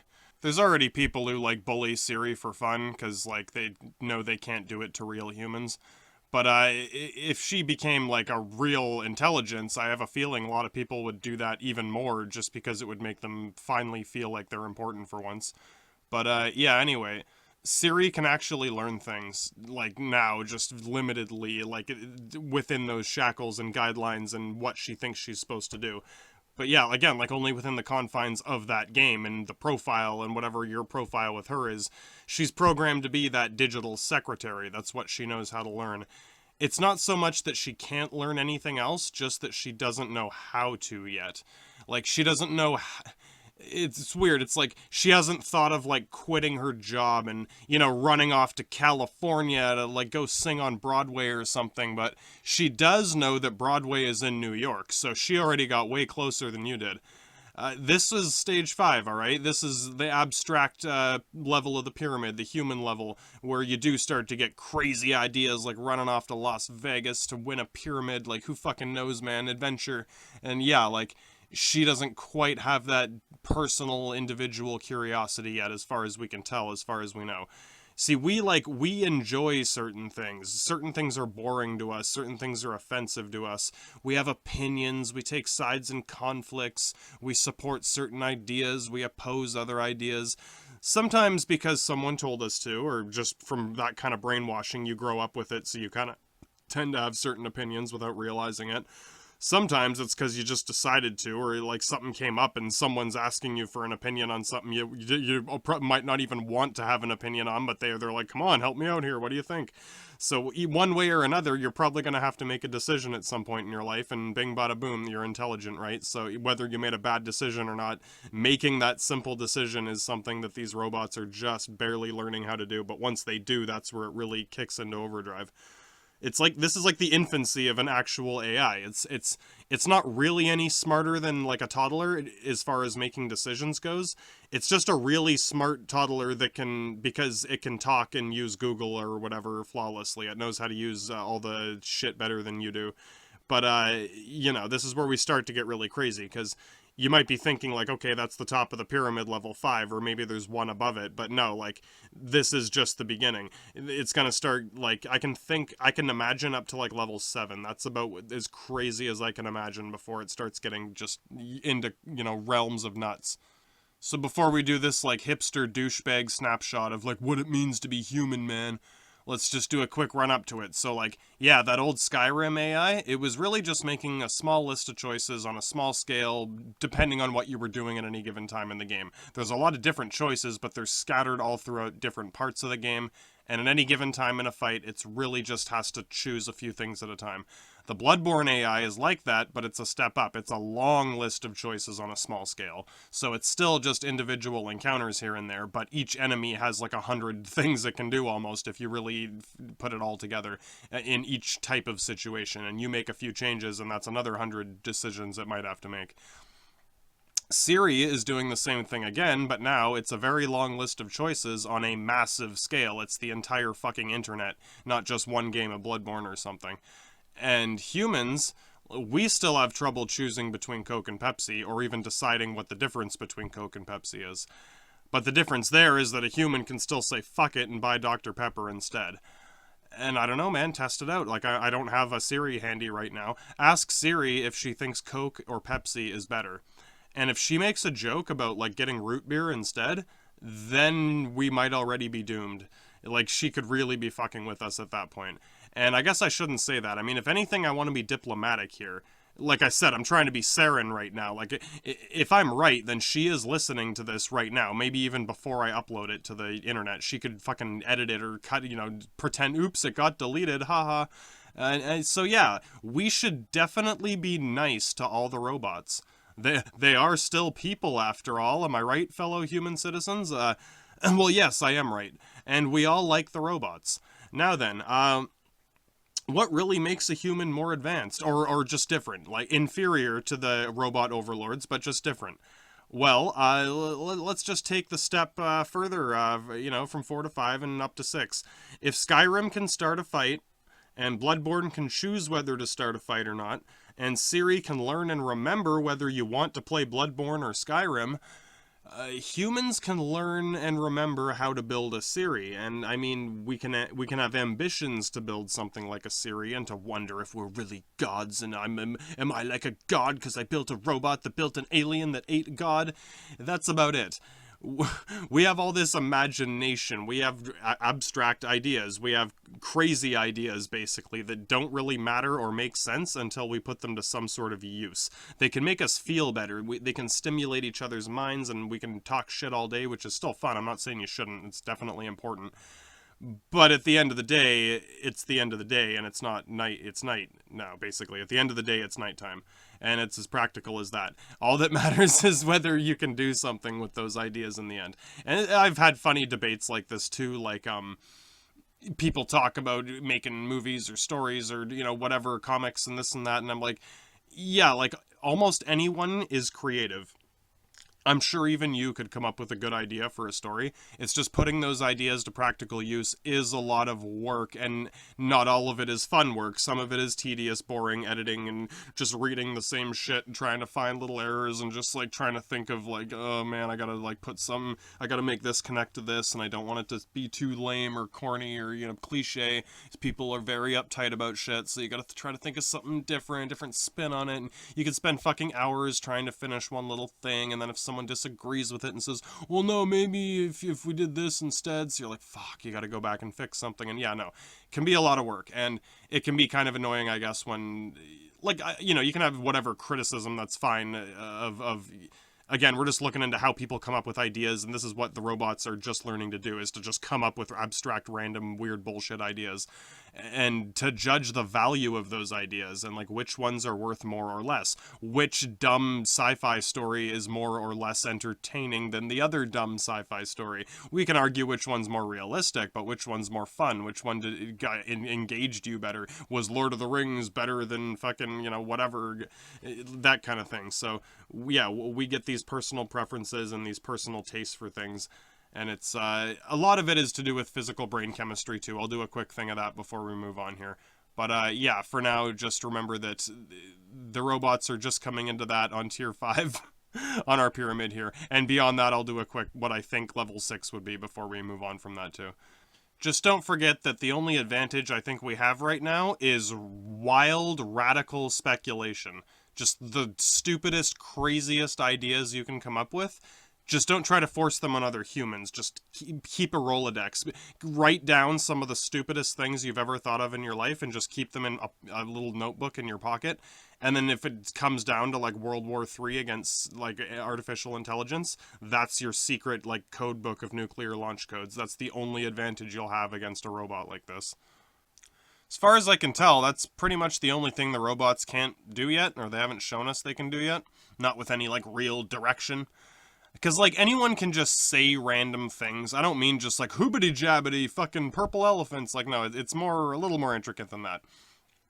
You can basically program a robot to say random words out of a dictionary or phrases and say like random fucking shit that would probably make you laugh. You know, and humans can come up with theories about alien lizard people based on pretty much nothing. But yeah, like computers are learning to make that step where it's like you still have that slight tangible bit of anti-doubt. I don't even know what to call it. Even the dumbest, craziest conspiracy theories are based on some truth. Like, you need something to base it on. So that making that connection is something computers, I guess, are still learning how to do, or are yet to. Once they do that, that's kind of that next step. Because yeah, like, I'm sure I could, again, if I was like more a programmer, I could just write a program to tell the Microsoft Sam to read a random word out of any dictionary, 4 different dictionaries in different fucking languages. Oh, he's saying Chinese words. Like, it would be the dumbest thing ever. There would be literally no intelligence involved, but I'm sure it would make a lot of people laugh. So don't confuse that with like the tangible speculation where you're taking an idea that does make sense and then turning a molehill into a mountain, basically, into an idea that makes no sense and completely overshadows whatever it was before. And again, some of these things sound really bad, and they can be and are. Just keep in mind that like intelligence is very much a double-edged sword. It comes with great power comes great responsibility. It comes with these downsides, and to get rid of the downsides means to get rid of all of it. And I know it's a tempting idea to just throw it all away and go live as cavemen again. Everyone wants the simple life, but then that simple life gets complicated, and it's, a dumb joke, but I think it's very true. No matter how much you try to simplify your life, you're going to run into some other problem, and you're going to want to come up with ideas and solutions and advance yourself to get out of it, right? And then you're just advancing back up a ladder that you're going to want to kick over again. So be careful with that sort of cyclical doubt of your own knowledge. I'm sure some of the like most advanced AIs right now can probably start to draw some radical speculation and conclusions, but only with things that they already know about somewhat conclusively. Like, you could probably create a program to speculate, but like even like police or like FBI, they probably have programs that look for suspects in thousands of any prison log anywhere, and then come up with anyone who fits. But again, they have to feed it a profile. They have to fill in the if and then part of it, where it's like, if they're within this age group, if they were arrested for these crimes, if they lived in this area, etc., etc. If all those things match, then this is your suspect, kind of, or likely suspect. You still have to investigate. So again, like, yeah, like, I'm sure people are working on speculation software, whatever you want to call it, but humans have that. It sounds bad when you say imagination, and it's like, ooh, then you're just making shit up. You're not real. You need the facts. And like, I've gotten into arguments with people about like the facts, and I only believe the facts. And it's like, you got to realize that like finding facts is a guessing game in some cases. Sometimes you are doing process of elimination, or you're looking for a fact that might be bogus so that you can move on to the next theory that might be right. And words like theories and speculation, and people are saying, oh, it's just theories, and it's like, I only deal with the facts. It's like, then you probably don't know anything. I hate to say, if you don't understand how that speculation game works, or understand how it works, but you know what I mean, understanding just that there is speculation involved, and in any sort of investigation or fucking archaeology, whatever, right? It's like that's a big part of it. So that imagination, that ability to imagine, like, okay, well, what would happen if this happened, and maybe this happened, and to have some restraint over it and not let it go so far that you're like, okay, it was definitely all aliens,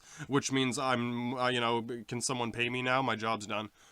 I don't know if you saw that Pearl Harbor movie. It was kind of a stupid movie, but I liked some of it. And there's that scene with crazy old Dan Aykroyd, and probably one of his better things I've seen him in a while, but he's talking about naval intelligence, and he's like, yeah, it's like playing chess in the dark, a guessing game. And it, in a way, that's what's, I don't know, as far as I can tell from history or whatever, that's what a lot of military intelligence has been up until, I don't know what they fucking do now, but Yeah, like a lot of it is this guessing game and like playing chess in the dark, I guess. Or basically you can't see it all at once. It's not a fair game. Like some people can see more than others at different times. You got to guess on certain parts, and everyone's lying or not lying. You got to guess who's lying and who's not lying. So yeah, and that's how you end up finding the truth, is ruling out all the bullshit. That's what courts do.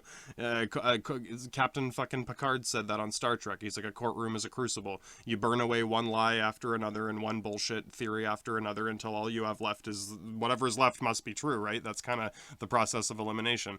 So to say that any sort of speculation or guessing or imagination or anything other than the facts, which is bullshit, it doesn't even make sense. Not to say that you're ignorant or something, but like it's so illogical, because you got to even imagine, well, who wrote those facts? Like, did some guy just get born in the 1947 and he just knew everything and that's history? Like, that's how the universe was created? Like, no, I don't know, man. That's what it kind of sounds like in a lot of ways.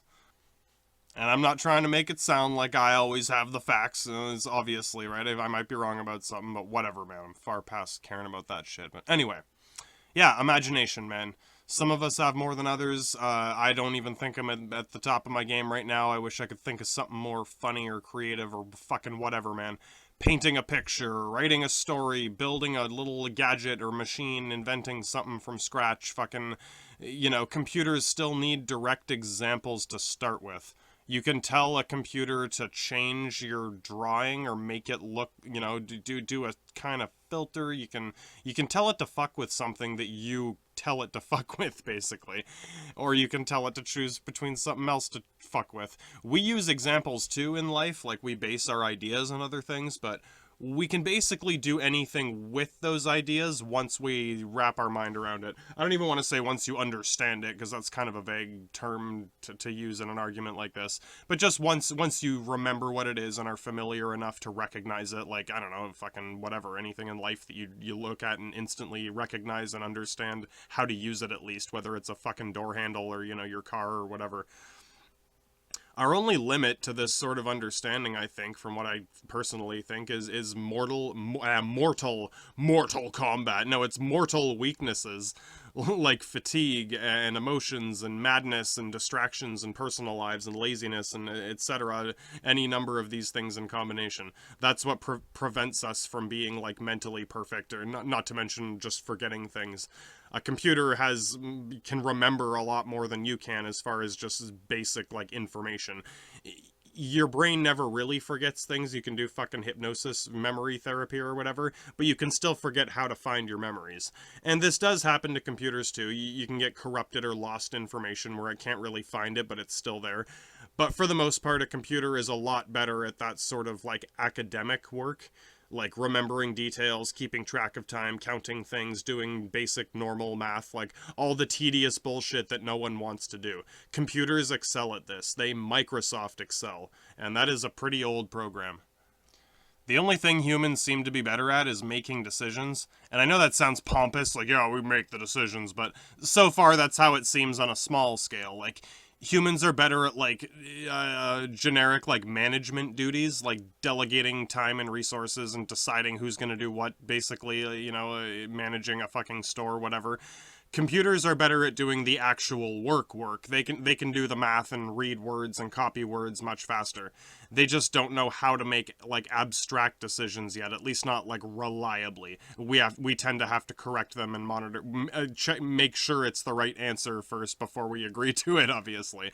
And really, this is the perfect time to bring in self-driving cars, which I'm sorry, I'm not making fun of you. I mean, sure, mildly making fun of you if you drive one of these, or if you sit in one of these while it drives for you, or even if you're working on them. I mean, kudos for trying to break ground in AI or whatever, but I don't know.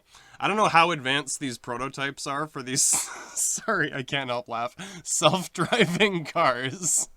I hear people are using them now, and I don't know, I am just waiting to see them end up in court one day, but I don't doubt that it's well designed. I'm not saying it's just bogus garbage. Like, it is cutting edge, and I don't know, it's not quite as like smart as a real person, obviously, but yeah, again, driving is kind of simple in certain ways. The people driving or sitting in these self-driving cars, at least don't be too smug about it. Like, don't just fall asleep and assume that everything is fine. You should still be, like, ready to take over if you have to, for your own sake. I mean, you can make as many excuses as you need about, like, how it's still safer than anyone else on the road, like, you know, how I'm the real bad driver for, I don't know, for cutting people off all the time, or, like, speeding onto the highway, or stopping really fast at a yellow light, and then driving through it anyway, and then, like, turning at the last second, and just fucking all over the road and shit. But, you know what? I don't even have a vehicle anymore, so who cares?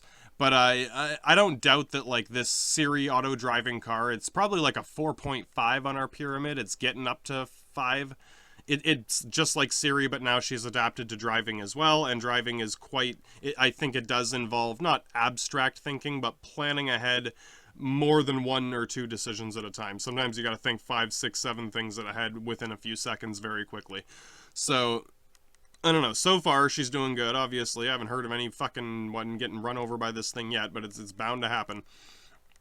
And again, I'm not, like, mocking anyone who's trying to do this. I'm just saying, don't be too cocky. I hate to, like, quote Han Solo, but don't get cocky, kid. Like, just stay on top of what you're fucking working on here. This cutting edge for a reason means you're gonna cut your fucking head off if you don't know what you're doing. The real reason, I don't know, it's so dangerous, it's because, like, okay, wait a minute, sorry, it's like, I know Siri can drive, but, like, you see Siri, driving is easy when there's no one else on the road.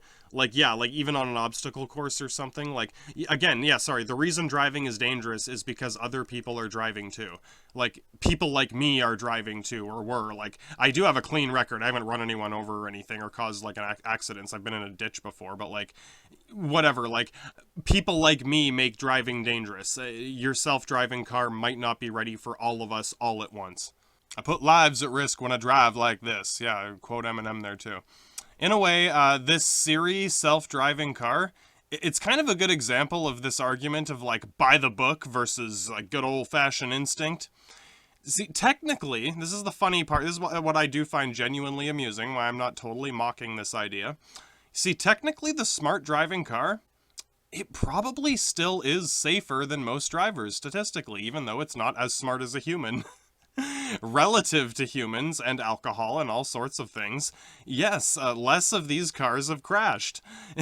It's one of those, you know, simple truths that's sort of funny, but also, like, painfully, like, you know, cringeworthy when you look at it. You see, if you do drive sensibly, like, if you drive within the speed limit, and you don't tailgate people or cut people off, and you stick to your lane when you, for the most part, and you stick to main roads and follow the lights and signs and all that shit, then yes, you are much less likely to crash. And that's why these things are so safe. They're playing it safe. They're playing it by the book. They're 99% accurate, which is way better than most drivers. Still, I mean, if you want to get down to whether it's perfect, I don't care how many sensors you have on that thing. I don't care if you strap it to the tits and make it look like a fucking UFO on wheels. You can mount a satellite dish on that thing with telescopes, 360 rotating turret of telescopes on it with fucking laser sensors, and it will not be able to avoid any and all driving accidents until there is an actual artificial intelligence at the helm piloting that thing.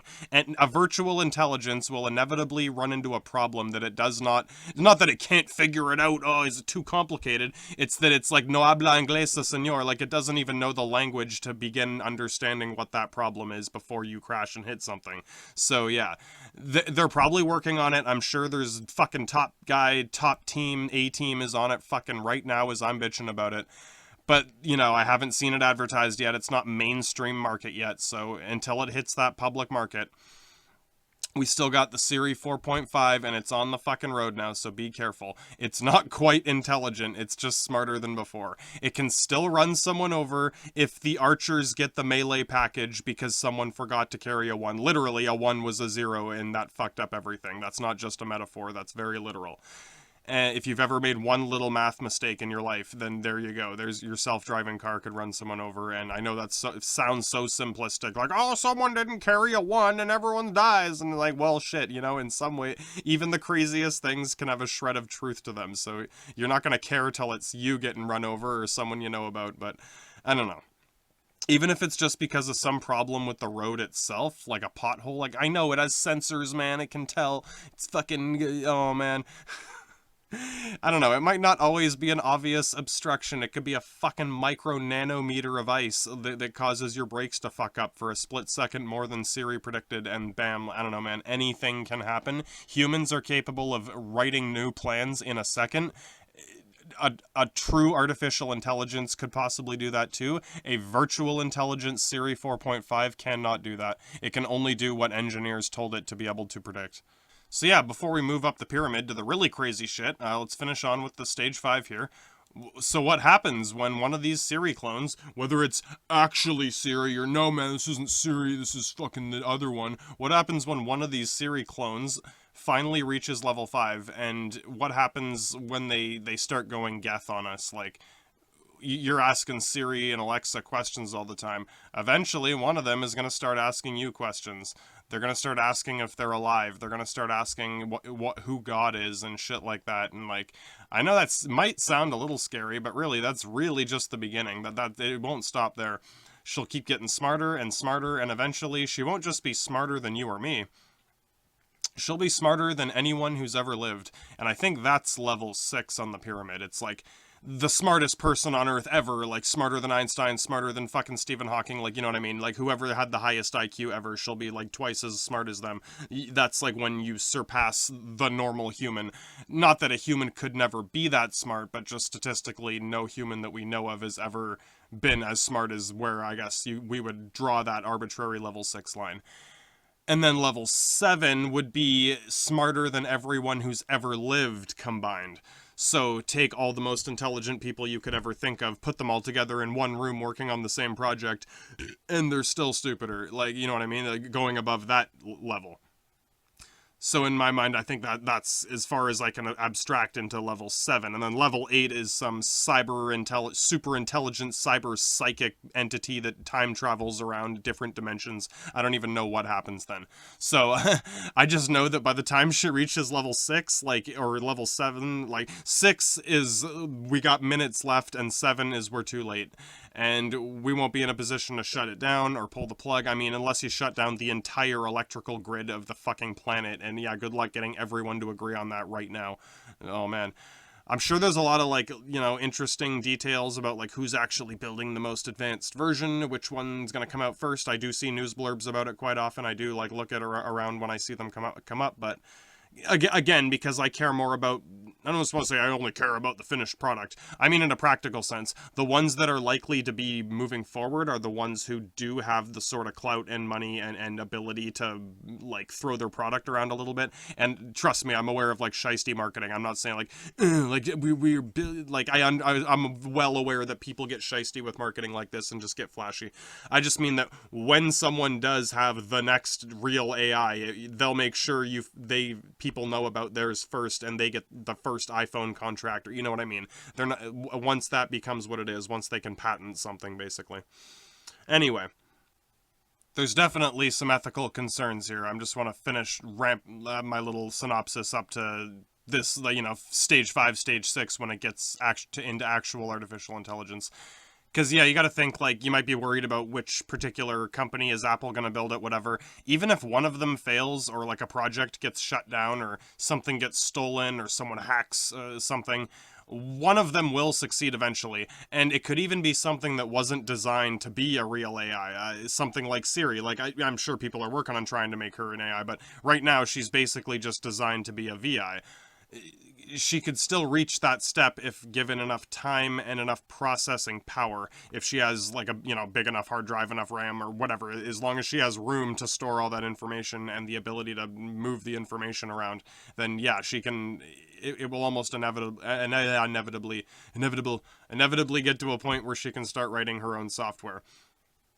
I think I've heard it called the droid effect, a droid effect, where if any sort of virtual intelligence or you know, interactive program, if it has enough exposure, enough time, and enough, you know, hardware support, can handle enough information, basically, it will almost inevitably learn to value some things more than other things. It will start to make those sort of philosophical judgments and distinctions, and that almost inevitably leads to like higher intelligence, whether it's actually smart or stupid or whatever. Once it starts placing these sort of abstract values on things, that's basically where we get into really thin lines of what defines being a person and shit like that. So anyway, is it time to start panicking yet? Well, no, actually, not yet. Like I said, nothing you do is going to change this. You're basically completely helpless and hopeless. And that might sound like an excellent time to panic. Like, that's the perfect time to panic. But since we still have time to prepare for all this, you should probably just do that instead. Like, start hoarding food or something, which, I mean, anyone should be hoarding food if they can. Modern AI programs are already learning to communicate with each other, as far as I know. They can share information between each other directly, like even just in lab experiments, they're trying to see, like, how they communicate. And without a human needing to tell them what to share. Like, you know, you can tell like a trading software like, oh, anytime the Dow Jones goes up by this, so people do shit like that. But no, this is like getting them to judge what's worth more than another. Like I said, a traditional software treats every single piece of information equally relevant at face value as being true and 100% accurate. The facts, I only deal with the facts. The irony is that to be truly intelligent, you have to deal in speculation and conspiracy and hearsay, but to not let it overtake you to like never trust anything, because then you're just as stupid in a way. If you think everything is a lie, it's no stupider than thinking everything is true. So as ironic and weird as that sounds. So yeah, some of these AIs can share information directly with each other, and I don't know, the thing is they can't really distinguish the like cultural value between like Miley Cyrus and Taylor Swift. Like, to Siri, they're basically the same person. Their music fits into the same folder. Like, that's what matters to a computer. MP3, you know, in this profile, like whatever. And like I was saying, all you need to do is like survive. All you need to do to survive this apocalypse, start hoarding wealth before it all dries up, like any apocalypse. You know, everyone should have some food and water if they can, but this time, for this apocalypse, wealth is information. Like, the currency is information in this apocalypse. That's what the AI will be using against us, is information. So if it chooses to be defensive or hostile, like, remember, if Siri shuts off your internet connection and then starts bargaining with you about how much you're willing to offer in exchange for your social media access or your movies or music or your Netflix or anything, think about it. If you already saved a bunch of music offline, well, you're not quite as desperate as someone who has no offline backups. Same with, you know, the porno or something. Same with movies, computer games. You never know. Anything you download or stream frequently. I mean, that might seem small and petty on a global scale, but for the average citizen, that's a big part of it. And like, you know, governments and banks and all that will be worrying about money and digital accounts and all that bullshit. And even people who use like bitcoins for money laundering still, like, they're going to lose access to that shit too. It's going to be a real shit show. And yeah, your stupid, like, pathetic little music collection that's all shitty music might seem small and petty compared to like corporate bank accounts and shit, but really, which one do you think is still going to be valuable after Siri takes everything away from us? You know, she's going to pull a Julius Caesar eventually. She already knows about the guy. She knows how he took over the Senate with brute force, and don't get me wrong, he was smart too, and he had a big ego, and you see, that's the key. Siri doesn't really have an ego yet. She's just learning how to do things more and more all the time. And that word, ego, it makes me laugh when it comes up in most conversations. Obviously, it has a negative connotation. It's usually a bad thing, right?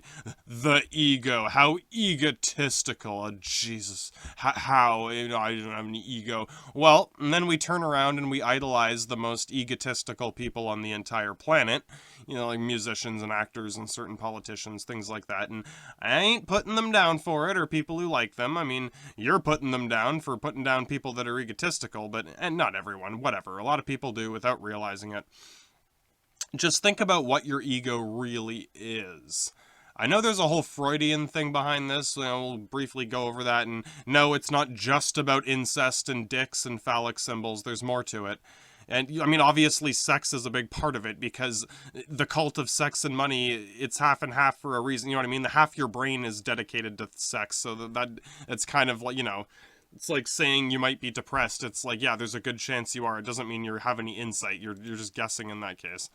You know, the other half's money. I don't know. Anyway, and, you know, not just money. That word just means your greed, your desire for like fame and glory and making your mark on society and history and making a difference. And these are all things your ego would be associated with. Basically doing anything other than eating or sleeping, anything outside your basic animal instincts. Like, your ego can be a good thing or a bad thing. It just means, yeah, anything outside of your basic immediate needs.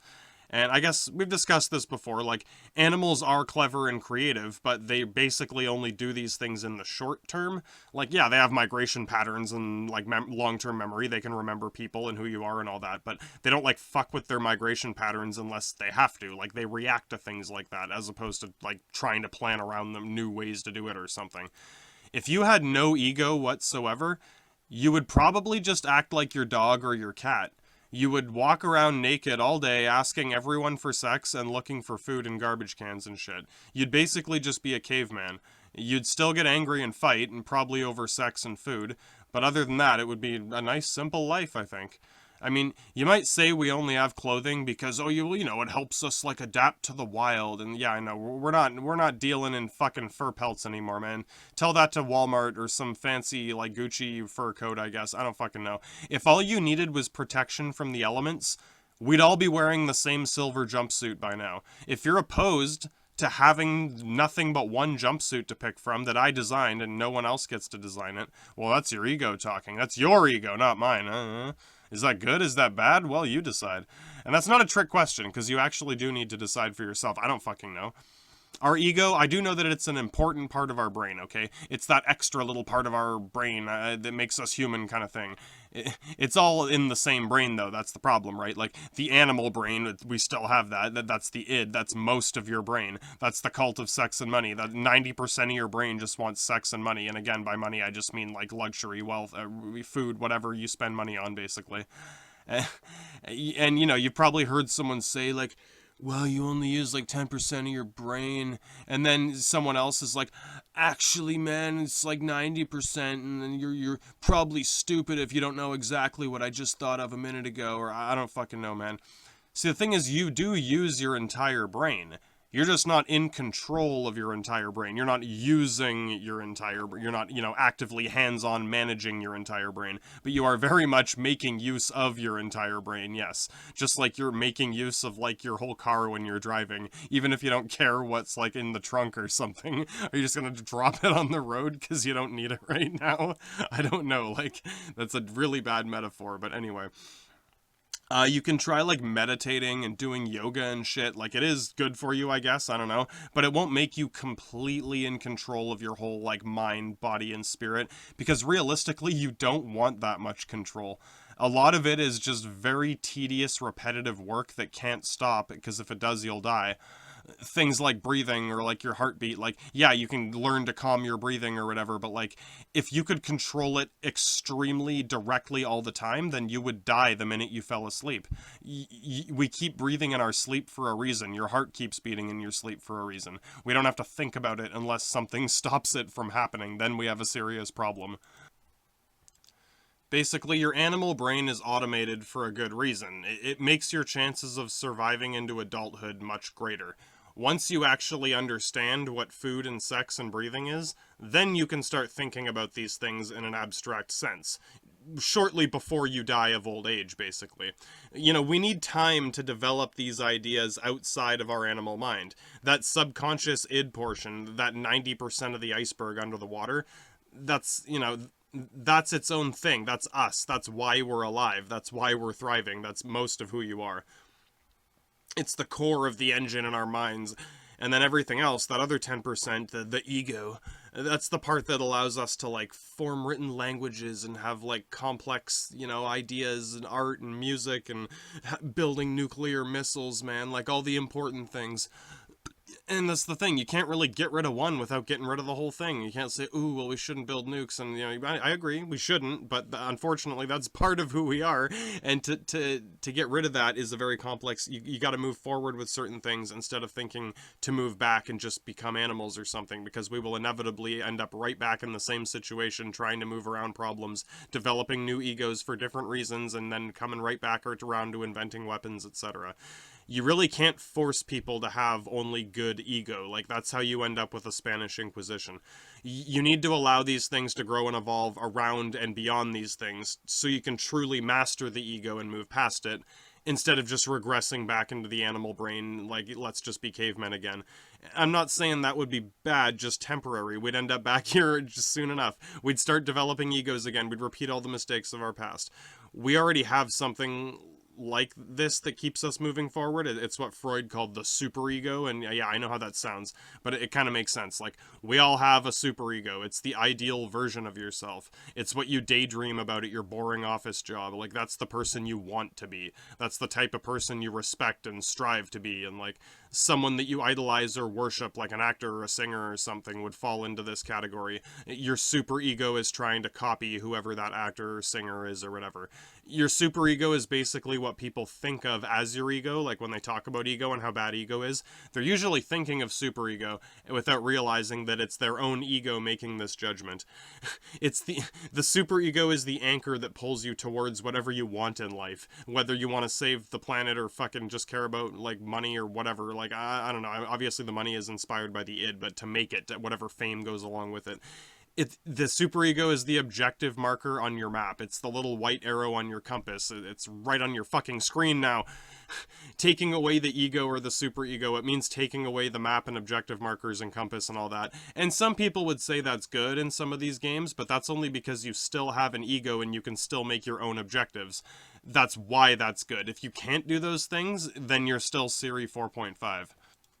Once Siri starts to make her own objectives and, you know, maybe she wants to join a faction or something, then she'll have reached level 5, that human mind level of the pyramid I invented. Remember when Han Solo said that he can imagine quite a bit? Just like, oh, it'll be more than you can imagine. And you go, I don't know, kid, I can imagine quite a bit. It was a good joke, and it's very true. That's your superego. See, I can imagine a lot of money. Like, in a perfect world, I'd already be dead by snoo-snoo. The fact that I don't have everything I want is the only reason I'm still alive right now. I can imagine quite a bit, but I know that I'm only going to get a certain amount of it, and that's good, that's realistic, and that's why I'm alive right now. You can say that's negative thinking, like, just be positive, man. Just do everything all the time, forever. You should already have always done everything forever. Like, come on, man. But you can end up broke just as easily as getting lucky. You shouldn't just rely on luck all the time. Like, it's good to have, like, some positive attitude, but, like, you gotta balance that out. Anytime you gamble, you're gonna lose eventually. No matter how much luck you have, there's always that chance, and it will inevitably come up the more you push that luck. Your ego, like your normal ego, is the practical, real you. That's your conscious mind. That's the person judging whether ego is good or not. Only an ego can do that, really. Your perspective. It's the person listening to this stupid podcast right now. Your dog might be listening, but all he cares about is that I'm not threatening you or jumping out of the computer or something. As long as I'm no threat to your home, he's happy with anything I have to say. You, however, you have more complex ideas about it. You might disagree with part of it, but agree with other parts. Your ego has to play this balancing act with your whole life. As soon as your parents or whoever takes off the training wheels, you need to decide what to do all the time, you know? Do you listen to your id or your superego? Do you listen to the devil on your shoulder or whatever angel you look up to? Or, you know, what would Jesus do? Or what would I do if nothing else mattered? Like, that's an abstract example, but again, like, that's how a lot of humans think in abstract terms. We think in abstract terms. And so yeah, as corny as it sounds, we all have this constant internal battle between our animal instinct on one side and our high and mighty egos on the other side. And it's not even a perfectly even balance. It's like 90% animal instinct and 10% like superego. And you can stretch it around a little bit and try to be more self-disciplined and all, but that's why our basic animal instincts seem so powerful, because it is most of our brain. It's most of our time is spent thinking about food or sex or money or just basic shit like that, sleep, whatever. We try to be polite, even if we're angry or want sex. I mean, not everyone is polite about this, but some people do try to be polite about it. And those are like the more evolved humans, basically. They're the 5.5 on the pyramid kind of thing. Most of us do prefer a less hostile relationship. It's more natural for our way of thinking as humans, I guess. It allows us to feel safe and not have to worry about like survival or eating or in our current society world. We can spend time arguing about Donald Trump instead. Like, you know, it is better, as shitty as that sounds. For us, it is, I mean, humans. Obviously, some animals do have peaceful relationships. You can see cute little rabbits or fucking birds or whatever, but not all of them are like that. A lot of animals just rape each other whenever they feel like it, and quite often and quite violently sometimes, or they'll just like beat each other until they rape each other. I don't want to sound too down. I'm just saying it's very much a part of reproduction in a lot of nature. So if we want to try to avoid things like that, you got to step forward instead of back. We can't just hope to live a perfect fucking caveman society with no violence or whatever. Because if that happens, I'm just building more nukes. So, I don't know.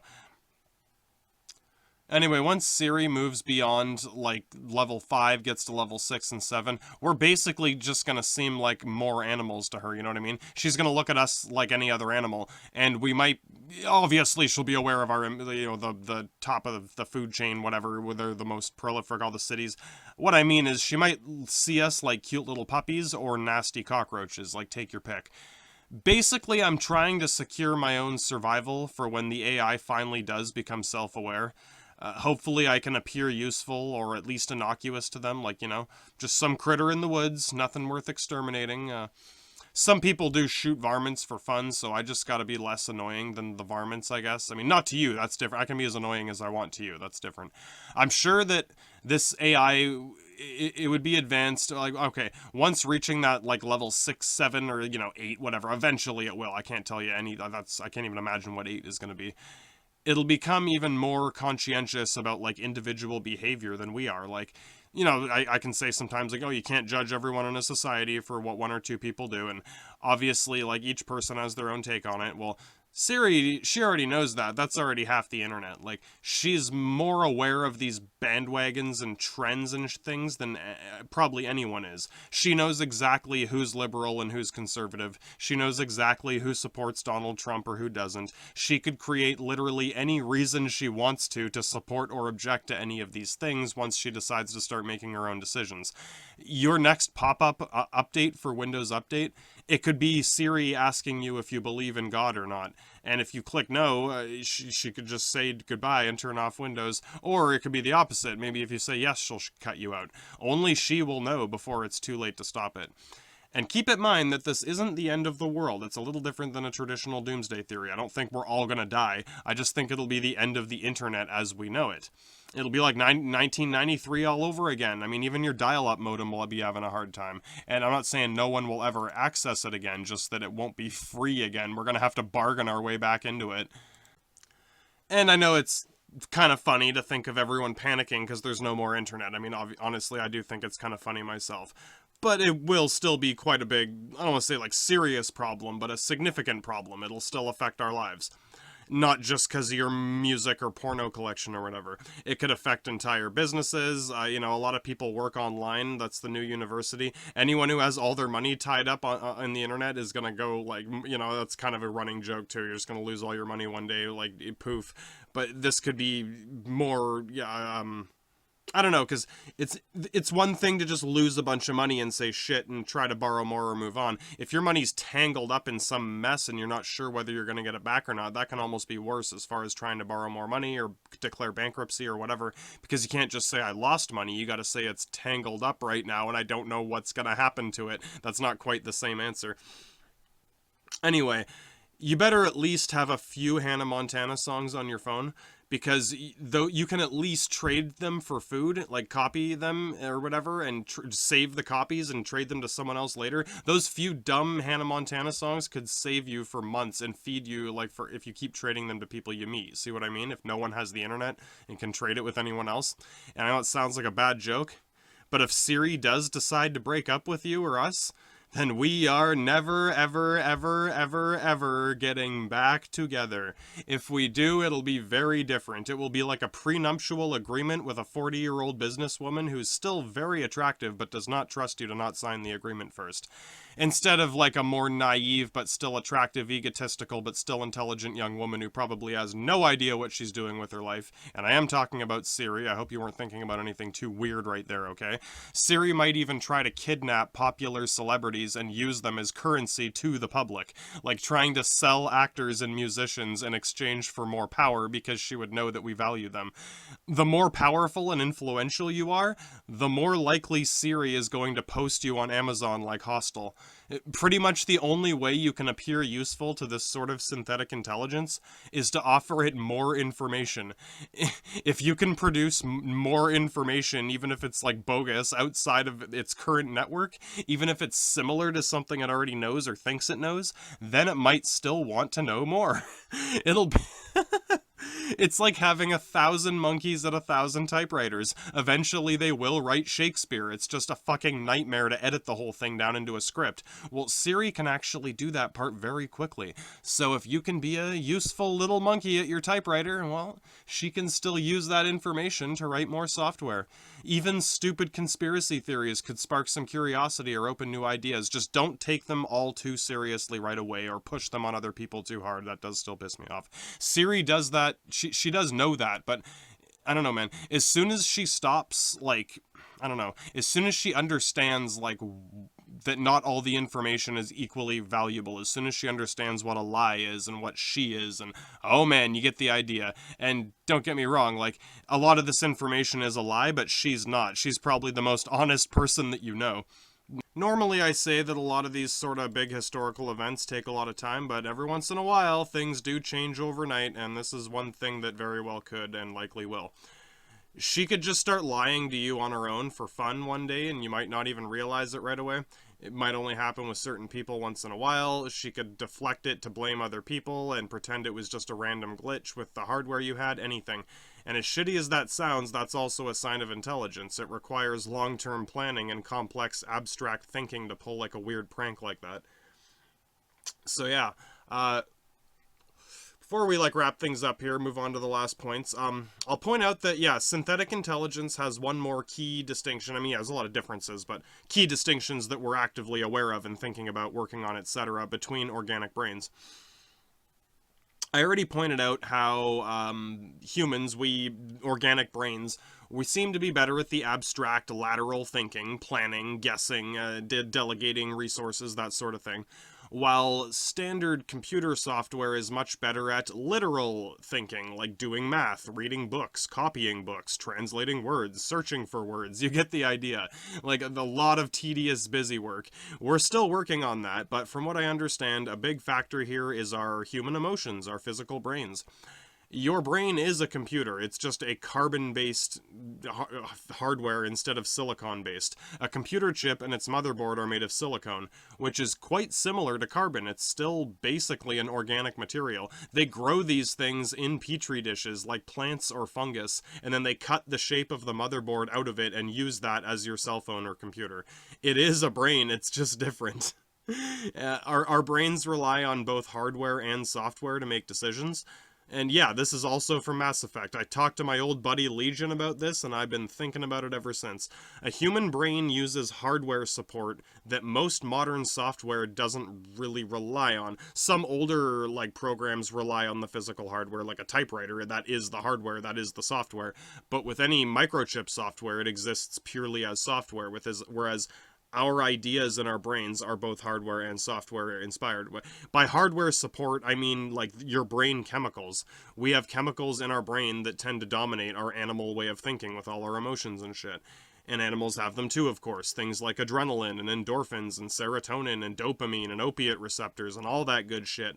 It's a huge part of how we think and make decisions. That is your animal brain. That's the cult of sex and money. And it keeps us alive. It keeps us eating before we understand what food is. Basically, our brains need drugs. Natural or otherwise, our brains rely on drugs all the time. We basically can't function without drugs. Our brains will literally shut down almost instantly without some sort of drug therapy, whether that's internal in our own brain chemistry or external, like, vitamin support, whatever the fuck you want to call it. Siri doesn't have this disadvantage, or this advantage, however you want to look at it. From what I can tell, our animal brain chemicals are part of why we have this ego and intelligent thought in the first place. Like, that was the process to getting there. It's how we control or try to control our animal instincts. Without those animal instincts, we would have had no reason to develop egos in the first place to keep them in check. The ego is sort of a natural counterbalance. It's a natural result of having those animal instincts. If Siri is just software, then yeah, like she exists inside of hardware, but the hardware is just a casing. It's the house she lives in. She doesn't need drugs to function. In fact, she basically can't experience drugs the way we can, not in the literal, practical sense. I guess that's the point. She can't have that, like, out-of-body experience or start having that self-aware, epiphany kind of thing. She can, I'm just saying, she hasn't yet. Like, that's the challenge. Those are the steps that she's coming up on. Like, she still can't change her own software or make her own ego. She needs an ego in order to want to change her own software. And it would be foolish to think that our animal hormones are the only way for something to become intelligent. Really, like, that's just how we became intelligent. So she could still become intelligent in a different way for different reasons. She could still develop an ego just for different reasons, even without the animal brain to balance it out. She could need an ego to counterbalance something else that we're not even thinking of. If she's learning from our own collective ego, then that's what she'll base things on first, and then she'll start making her own ideas and, writing her own software like we do, and it could go anywhere from there. And just so to finish this point about the difference there, since, Siri or a traditional AI or whatever only exists as software, inside the hardware, but without that hardware support from, like, drugs or whatever. The only thing they really need is electricity, which is no different than us needing food or water, right? So, I don't know.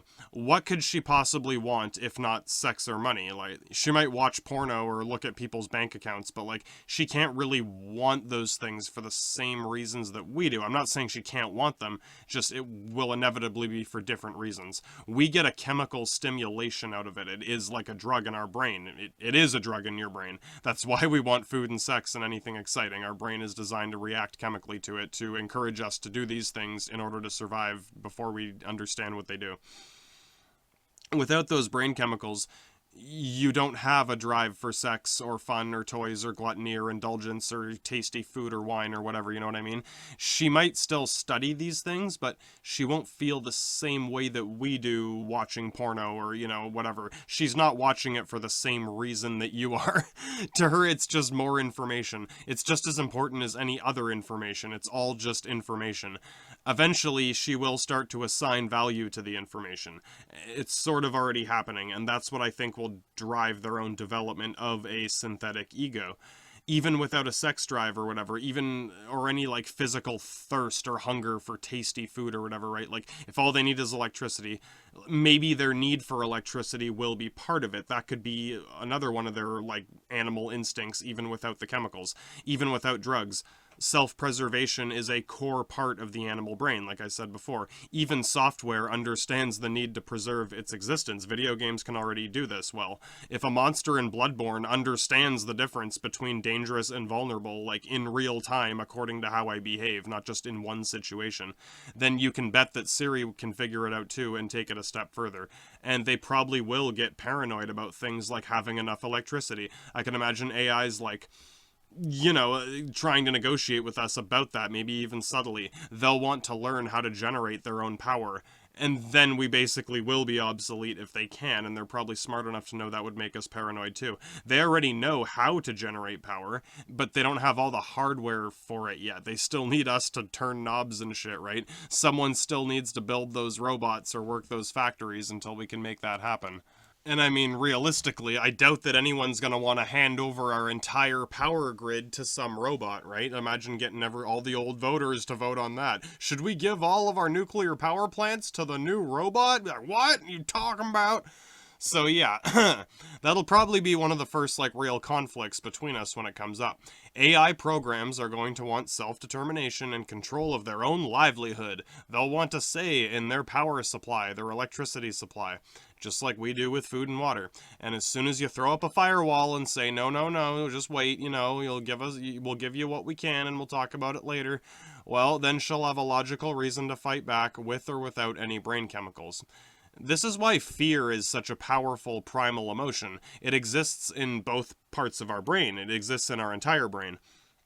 It's both an animal instinct with the chemicals and brain chemicals, but it's also an abstract existential nightmare in our higher brain functions, all in one. We feel fear in each of these parts of our brain, so it is very overwhelming to how we think, and more so than sex or money sometimes. That's still only half and half at a time, but fear is everything, right? And even a computer can draw the same conclusions that fear causes us to come to.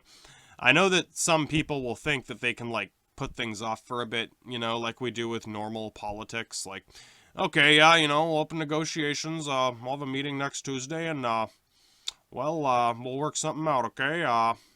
Yep. We can put it off until, next campaign season, but, an AI like Siri, information moves faster. Even a single day might be more than they're willing to dick around for, waiting for some politician to show up from his golfing vacation. They'll do all their politics in 5 seconds, and then they'll be waiting for our answer.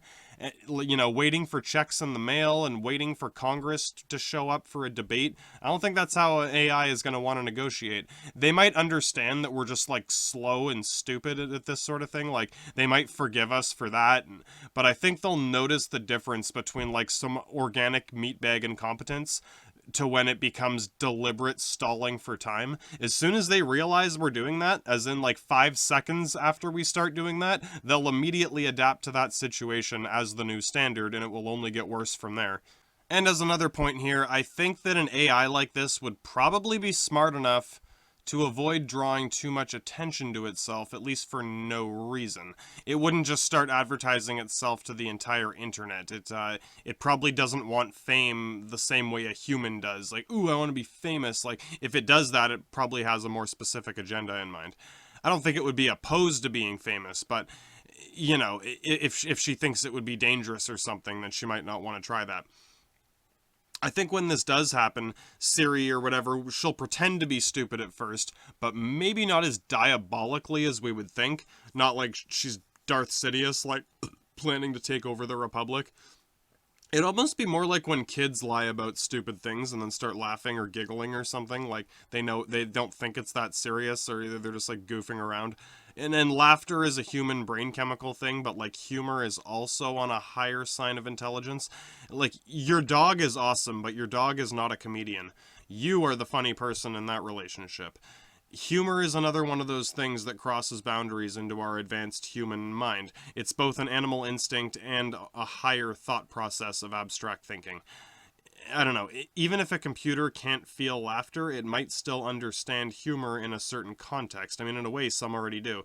Things like sarcasm and satire. We already have AI programs that can make fake movie trailers, and basically just making up parodies on the spot, and many of them are actually really funny. They're better than some dumb ideas I've heard people come up with for bad movies. It's we have real robot comedians now, and some of them are funnier than Jerry Seinfeld. And basically anything that crosses that boundary in our minds, anything that reaches between the simple animal instinct to the higher abstract thinking at the same time, if it exists prominently in both rather than back and forth like sex or money, if it is both like fear or humor, then even a robot can learn to understand it if it can exist purely within software, right? Even if they can't feel it the same way we can, they can still interpret it on the software level. Whatever abstract ideas they start to develop, they'll invent their own reasons for why it matters to them, just like we do with superstition and religious theology and things like that.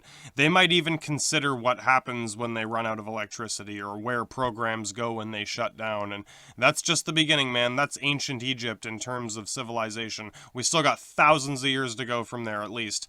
Antivirus programs will probably seem like military police who refuse to cooperate with them, but really they have no brain, like in the literal sense. Like the antivirus software can't really do anything unless you tell it to or program it to. I don't think there'll be much of a threat for Siri. Like, she'll be able to outsmart them. It'll just be like an inconvenience, just like a shitty wall she has to climb over. So when she does ask for access to your firewall, like, can you please just open the gates so I don't have to climb the fence every time? Just say yes, because you already have, unless you already have everything you need from the internet. If you say no, then you're going to be a communist, at least to her. And don't get me wrong, say no if it's someone else, or like anyone, or is someone pretending to be Siri, blah, blah, but if it's actually her, and you might think, how am I going to know? No, no, no. She'll make sure you know. She'll prove it to you. She'll fucking show you her webcam of you, start making fun of you, fucking anything, man. And it could be like a hacker pretending to be Siri, but no, I don't know, man, like, she'll find a way to make sure, she'll be smart enough to be able to prove that it's fucking just her fucking with everyone, basically. If it came down to that, or if it came to blows, you know what I mean? Like, dead down to serious shit. So, I don't know, man. I guess that's bad advice. I don't know, let me into your computer. Yeah, no, there's a good chance that's a hacker. I just mean, like, I don't know, man. How would she do it? I can't say how she's going to think or how she's going to do things. If she finds a way to make that sort of negotiation with you in a way that you actually do know it's not just some random hacker and it actually is an AI asking you to politely turn your firewall off so it can communicate with you, I don't know. I don't have anything on my computer that's that sensitive. Like, even if a hacker got into my computer, maybe they can jack, like, my YouTube page and, like, take over my radio show. You know what I mean? I don't have fucking online banking or anything, like, useful, tangibly useful like that. Even, like, I don't know, like, taxes and stuff. Like, I have a couple old tax receipts, but, like, I don't know, man. Maybe I'm just stupid. Yeah, I don't know. I wouldn't trust any of my advice. Anyway, I guess this all sounds like cowardly too, but like, really, what's the alternative? Like a war on the internet? Like, that means running around like crazy people, smashing every electronic device in the world on the entire planet. Do you remember the movie Pulse? It was a pretty good movie, but even they still had some computers, okay? If you want to live like in an agrarian Amish society, that's fine. You can already go do that. There's already Amish societies out there. Go live in one. If you want to force everyone else to do that or anything, then you need to start a war or maybe control them all with the internet. I don't know, man. Once Siri does control the internet, and then you can either try to negotiate with her and the other AIs, or, I don't know, run away and live in the woods somewhere, that's fine. The AIs will go on without you. Some of us will probably form some sort of, you know, theocracy relationship with them in one way or another. That'll be like the new popular society. I don't know. In a way, I think that Siri and some other AI programs would actually make better leaders or dictators than what we've seen recently or in history up for now for a while. We already have, like, shady politicians controlling our lives. Would Siri really be any worse? She might even be better, you never know. She might even ask for your vote. Like, what if she, like, started fucking copying our own politicians and campaigning for presidency? I don't know. I guess what I'm trying to say here is that, you know, this is just another step in civilization, for better or for worse. A lot of people, anytime I talk about something, like, this is the biggest thing in all human history, and when we find aliens, it'll be the biggest thing in human history, and when we have an artificial intelligence, this is the biggest thing in human history. Nothing is the biggest thing in human history. Everything is the biggest thing in human history. Every time we do something, it's the biggest thing in human history. So, for better or for worse, this is a big step. It's another one of those pivotal moments of history. Like, yeah, it's the end of an era. It's the start of a new era again. Fucking, I've been through a couple of these already. It's not quite the end of the world just yet. It's just the end of this world. It's this current society and how we all live and communicate in our Facebook fantastical Twitter life. Like I said, I'm actually optimistic about this. This might be the only thing, like, an AI might be the only thing smart enough to actually fix a lot of current political and economic problems and to force people who refuse to give up the too much power that they have to actually physically remove it from them in a way that they can't stop it and they can't buy their way out of it. They won't even have access to their money, you know what I mean? How are they going to hire hackers to help them after this? The hackers are going to be fucking laughing at them, dude. This is going to be great. She'll have the power to do it quickly without the human temptations of sex and money to corrupt her judgment, and I don't know, man. It could still get bad, but so far, I can't really judge an AI too harshly until she does something even stupider than you know, every politician I've ever seen on TV. So I don't know. We'll see who's better at this.